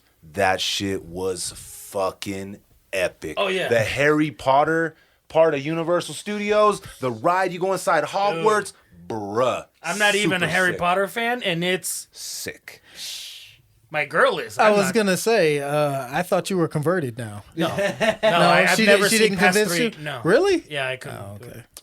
Yeah. I couldn't do it, but me going to that world really made me respect the craft of how it was made and the art and the world of it, because the Universal Studios theme park, or the Harry Potter one, is the detailing. Crazy. It's ridiculous. The Crazy. world, the food, like, dude, I eat there every time because they have bomb fish and chips. Yeah. Every time we go, I'm like, fish and chips. That's what I wanted to do, but my boys wanted a fucking Krusty Burger. Nah, how was it? It was firing on Yeah. It was fire. butterbeer in Harry Potter. Yeah. Yeah. Icy.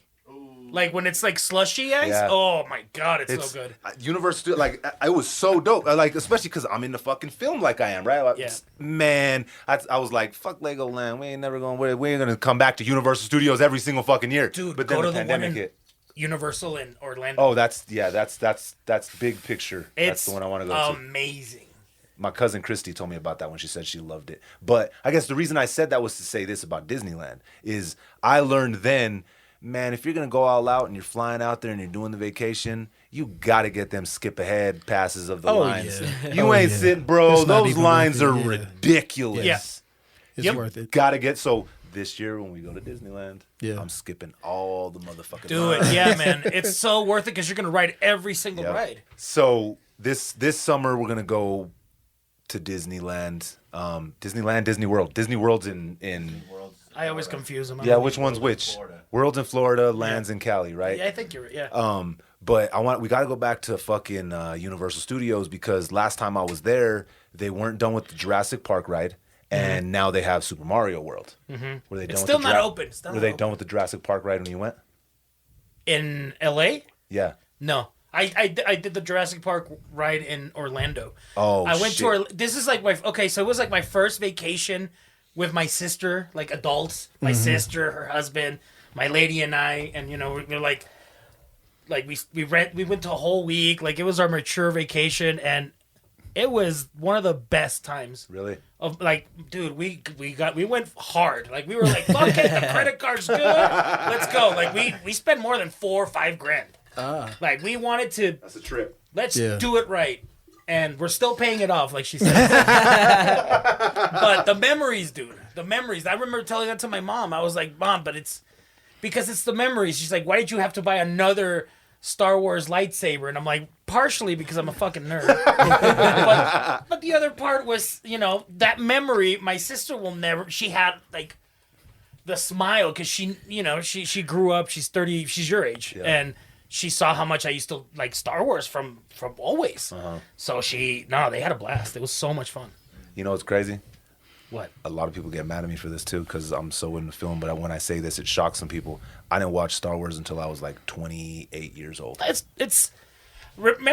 People forget that Star Wars was very like frowned upon by like the jocks and other people that don't like sci-fi. I'm not saying you're a jock because you're not a jock. You know what I'm saying? Yeah, but it just never. he can't ball at all. Yeah, man. Listen, last game I played with Jay, I smoked his fucking boots, and I hit a 3 and twisted my ankle, so I had to retire. Why don't you go ahead and ask Johnny about the 2 games he robbed from me? Hey, nah, fuck that. He Listen, robbed them, bro. I was up on both of them, 2021, bro. And then my homie shows up.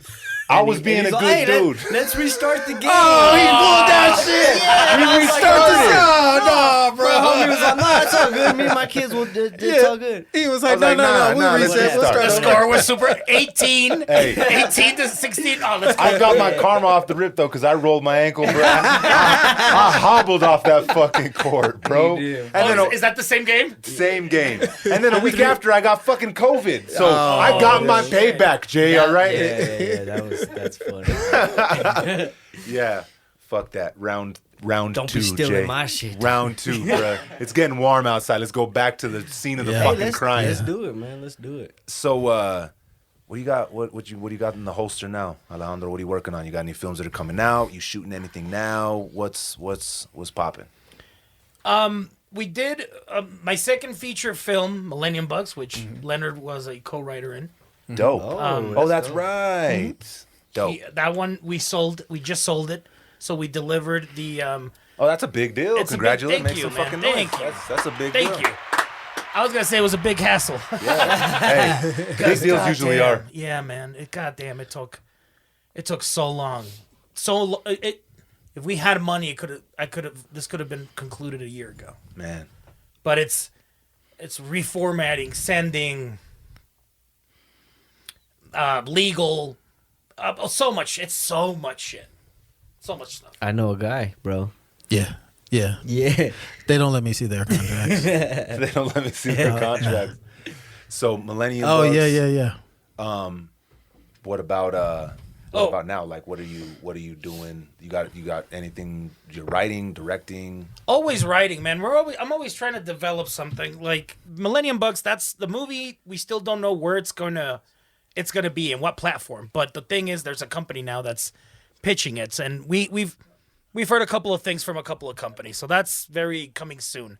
Then I did a couple of short films. One's gonna premiere on Bloody Disgusting, which is a I follow their page. yeah, no, it's great. I love their stuff. So one's gonna premiere with them, and then the other one, we're still waiting to hear from a couple of film festivals. But I wanted to show it to you guys to see what you guys think and see what you guys would be down to watch it. Of course. Yeah. What's it called? The Wrong Guy. The Wrong Guy. Short film. Short film, 20 minutes, and it's about a a suburban delusional dad who thinks he's like an avenger of the night for people who wrong him. That sounds fucking great. I will stop there because I want you to see. Because I just want you to see it because I want you to see what you think. So did you wrote it? I co-wrote it and directed it. Dope. And this is the film that I directed remotely from my couch because I had COVID while we shot it. What did they have, an iPad up and you were telling them, fucker, get over there and cut from an iPad? He's like, really? Yeah. We had the live stream of what the camera was pointed on, and then I had someone on FaceTime be my POV so I can see the set. That's fucking crazy. It was the worst. That's fucking crazy. It was the worst, man. I fucking bet, because you guys had all during the COVID, everything that was going on, the film, the stipulations you guys had on set. That was no fucking joke. Like, did you hear the audio of Tom Cruise? I think it was Tom Cruise. Yeah. Getting, motherfucker, these are fucking people's lives. Like, well, here's for something for people that are not in the film industry, but you guys know how to make a movie, budgets, all that shit. But here's something that maybe a lot of people don't know. 30% has been tacked on since COVID. So if your movie cost $100, now it's $130 because of all the equipment, people, etc., etc., etc. So Extra COVID, shit. yeah, it's been a very like, if there was a layer to like, let's make the dream harder for more people. That's a big plus because as an artist, it's already hard to, come up with funds. But now it's like now you got to come up with funds extra for that. yep. So that was very challenging, man. Are Being remote. the sets still as difficult now? Like, are the stipulations I got still it as there. crazy? No, I feel like you have to readapt, but I feel like if you're a good filmmaker, that's all you do is adapt. That's all you do. From the moment you start, that's what the project is going to be till the edit, man. Yeah. It's problems, incidents, something's always happening. Like, take this.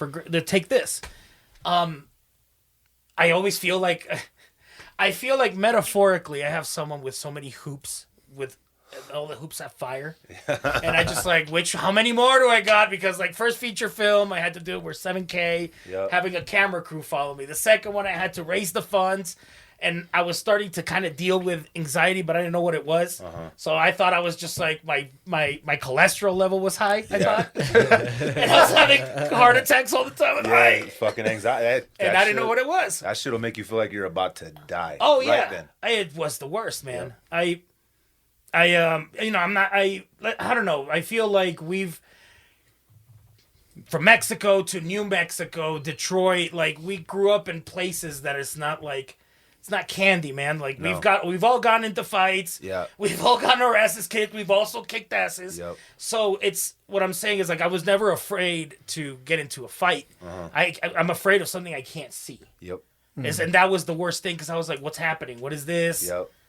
What am I doing? What was this? So it was that, and then this short film was that. Oh, then we did a short film called Blood Positive, which is my first thriller. And we get there, we shot it in Joshua Tree because we couldn't. There was no permission to film in the state of New Mexico, so we went to California, and that was we were one of 9 crews in the state because that was when COVID was like all time high. Yep.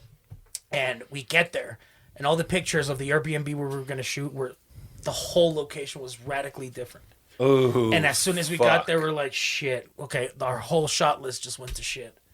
So we had to reshoot. We had to re-cobble up the movie that moment. Yeah. Oh, I see. Didn't you have old girl that was in Rob Zombie's Halloween on that? Yes, exactly. Yeah, I seen Scout that. Taylor. Yeah, she's great. Was she cool to work with? Yeah. Yes. Great to work with. I recognize her because that Halloween was super super dope.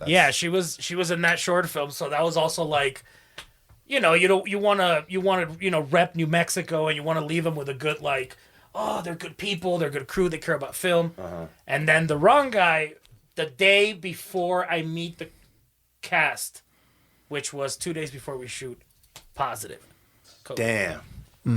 So I couldn't risk that shit. That's crazy. You shot the whole thing through Zoom and FaceTime. That's a fucking trip.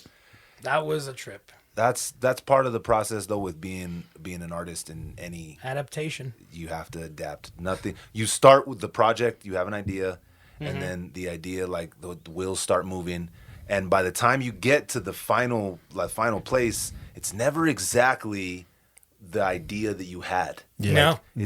It takes Can't be. a new form. Yeah. Like you start one way and then you go through all these different obstacles and you land somewhere that's close, but it's never what you pictured. No.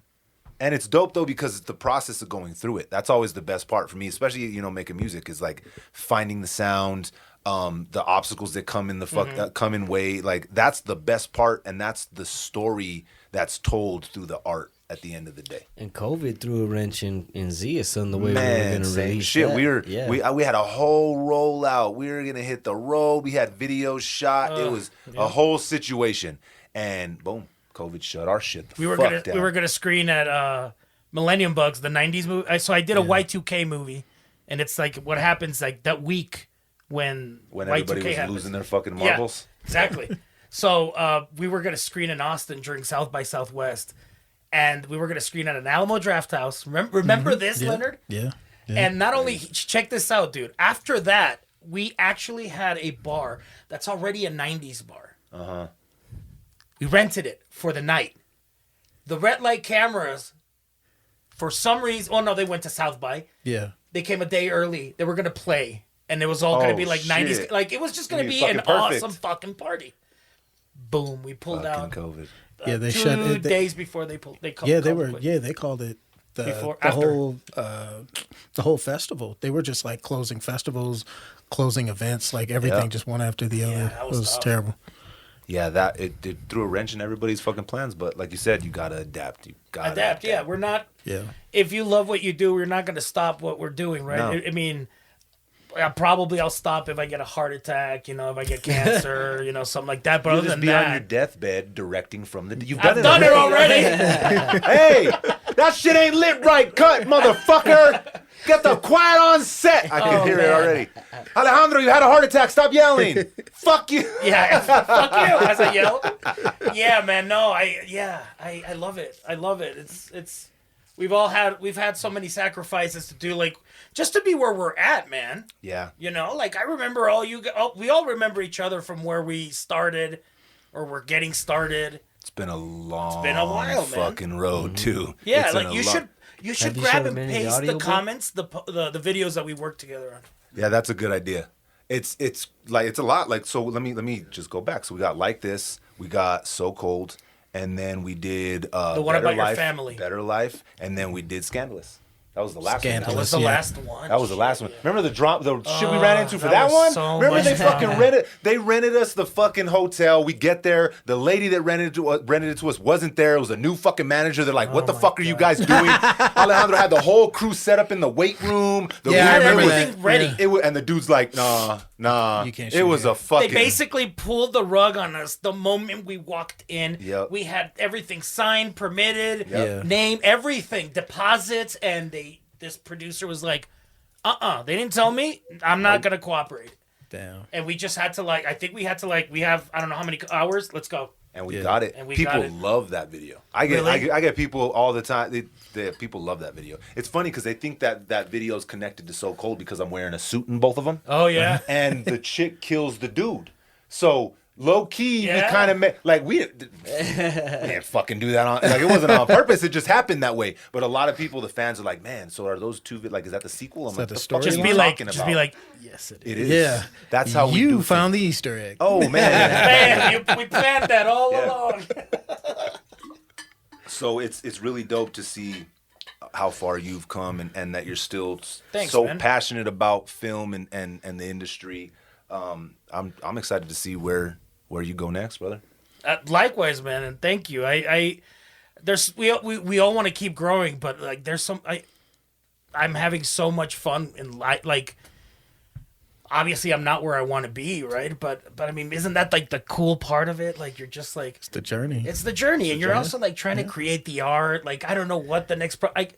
I have a feeling I know what the next movie I'm gonna do is, and there's some. It's someone who's trying to sell his like Beatles album, autographed album, Don't drop it, bro. Don't Yeah, give that's it. Don't just a give it little away. teaser. Oh, yeah. Good Little call. You're teaser. like, wait. Little teaser. Little Have you teaser. showed him the audiobook at all or no? No, not yet. Not yet. But yeah, that's I don't know, but I want to spend time on projects that I'm like, okay, I want to spend time with these characters. Yeah, to work on, because that's a lot. Like lot that's of one time. thing that I respect about like writers. You brought up Harry Potter, obviously. Man, bro, like the amount of time it takes to construct these worlds and each character having a backstory to their backstory. Yeah. There's so much. We had this conversation on the last pod. We talked about music and film, like versus each other as far as like the alpha art form. Which one's the dominant predator, right? So They're different monsters. yeah, exactly. That's pretty much the conclusion we came to, is that they're different monsters. Yeah. It's just it's crazy to see. It's also, I mean, a song is 3 minutes. And I mean, we could go with short film. Yep. And then it's like, it's not just audio, but it's like video. And see, that's They're what's different. crazy to me though about with writers and Yeah. and you know, writers, obviously movies, it's the same fucking shit. To see how much time and energy and effort is put forward to create these worlds and characters is fucking crazy. Yeah. How many Harry Potter books are there? There's like fucking seven. Yeah. And 8 movies. Yeah. Every character has a backstory to every other character. That's man, that's a whole nother level of work. Yeah. No, But then it turns into rides, attractions at Disneyland. True. Right. True. which are amazing. Talking about that, then, what do you like better, directing or writing? Directing. Directing. I'm starting to. I feel like I always try to challenge myself because I want to get better. Not just. I want to get better in the craft to like not just do comedies, but I want to do other genres and I feel like the last couple of projects I've been collaborating with co-writers because I feel like, I mean, I'm gonna get to a certain point in my life where I don't have anything to tell, but I can tell it differently. You know, I also want to do stuff that I don't write. So that's what I'm saying. I just, so. And as a director, you could do that. Exactly. Yeah. I prefer being a writer is very lonely. You know, it's very lonely. It's very. I'm looking at Leonard. Yeah. I'm so lonely. But it is. Yeah. I'm Mr. No. Team America. Yeah. So, would you agree with that, Mr. Lonely Leonard, the writer over here? that writing is lonely. Lonely Leonard writer. You know what? I don't feel like writing is lonely. I understand why people feel that way. It's just like when you're actually doing the work of the writing, it is very like by yourself. But in order to be accurate and in order to get the inspiration, you have to know people. You have to talk to people. You have to have conversations, and you have to know yourself. Yep. So there's a whole internal conversation that you're having as well that you got to get comfortable with, because that's a part of it. Like, that's a part of what you're doing when you're writing and you're telling stories. It's like you're trying to evoke something, and it's not just an emotion. It's also something of, I don't want to, morality is not the right word, but it's like a slice of life. You want to transfer something that you understand to someone else, and you want them to be able to understand it the way you do. And that part and crafting that takes a lot of time, a lot of drafts. It's not like you said, you started one way and then it's something completely different. And I was just talking to one of my friends about the writing process, and I was saying, it's like sometimes you get some of the best advice about how to fix something that you didn't even know was wrong from someone who doesn't even know the craft, because they're just willing to tell you from their perspective, I didn't fucking get it. I didn't get it. And once someone says that, you're like devastated for 2 seconds, and then it's like, okay, well, tell me. There's a reason why. Yeah, exactly. And let me see if I can figure it out. And, you know, they're not going to tell you how to fix it because they don't know. But just from That's them. up to you. That's your job. Exactly. You're supposed to take that information and be like, okay, let me toggle that. Let me figure that out and focus it in. So that work is very much by yourself. But, I mean, the benefit of it is that, I mean, when you get it and it's right, the emotion that people feel, like being able to transfer that, there's nothing like it. There's Yeah, nothing and then like I get to see it. I get to see it turned up a notch too because I write all of my own songs. Obviously, Well, I you get could to never- see it, what he's talking about precisely. in real time. Yeah, when Yeah. you're live, live Yeah, concert. like it's so I'll never forget the moment when I actually had to ask myself like, okay, are you ready for what this entails, right? Yeah. Like, one of my fans had passed away, right? And I didn't know or whatever, and I went to do a show out there about 6 months after or whatever, and her boyfriend was there, and I recognized him because from the show that we had did before, and he was like looking at me, and I was like, where do I know this dude from?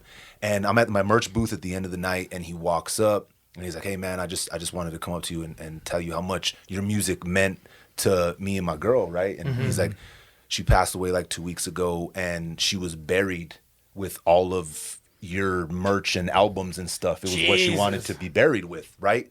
And he's telling me this at the merch booth. I'm sitting there, and I always got something to say. I was about to right? say, you're like, well, we I got always these new T-shirts. I always got something to say, right? But at that moment, he was telling me this. I was fucking. Speechless. I was just, and in my mind, I'm staring at him. I'm like saying, "Man, you better say something, bro. Why you just staring at this fucking guy?" It was such a moment that I'm like. Afterwards, I was like, man, obviously I told him my condolences, and he kicked it with us all night, and we had a good time. But after that, and I'm driving home, and I'm thinking to myself, you better be fucking ready. Are you ready? What you're saying is affecting people like this. So are you ready for what that entails? Because if you're not, then you better step the fuck back because it's resonating with people on such a level like that. That's crazy to me. Yeah, man. Yeah. I think people need to take their art that seriously, though, because, I mean, but also accept criticism.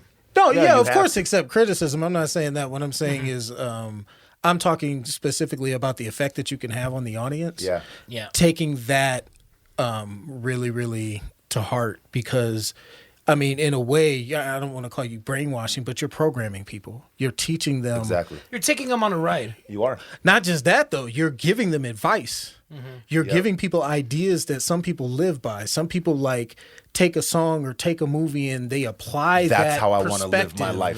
Exactly. That's who I want to be. Exactly. Yeah. And it's if you don't think about what you're actually putting up in front of people, it's you could be doing people a disservice because you're not necessarily taking to heart the power that you're wielding. Especially the people Incredible that amount of power. really, really fuck with you. Yeah. Exactly. And there's always going to be those people that don't really care, but then those people that really, really ride with you, it's just you don't want to give them something where it's I don't really care how this affects you. I just want you to feel something. Sometimes, at least for me, it's I always look at it where it's if I'm going to give you something, I'm going to give you my best, and I'm going to give you something to grow on and give you something to think about and give you something that's real.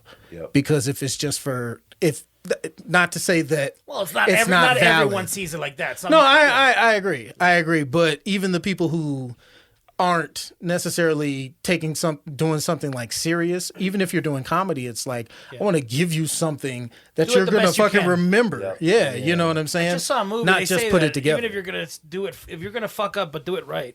Oh, I think it was King of the Hill. King of the Hill, but that's what he tells Bob. He's like, if you're gonna do shit wrong, do it right though. Yeah.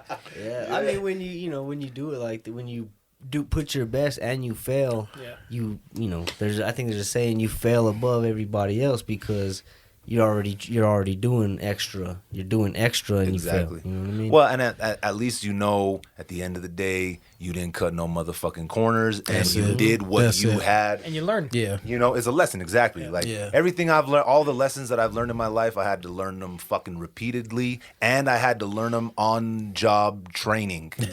None of the shit, everything that I've learned has been hands on, because that's the way I learn, I think. But that's the shit that sticks. It stays with you. So every fucking failed mission, every wrong turn, every horrible story, every fucked up song, every shitty movie, if you take all of those lessons and you put them into perspective and you keep growing and you did give your all, even if it was not enough, you can still keep building off of that fucking There's momentum. things that are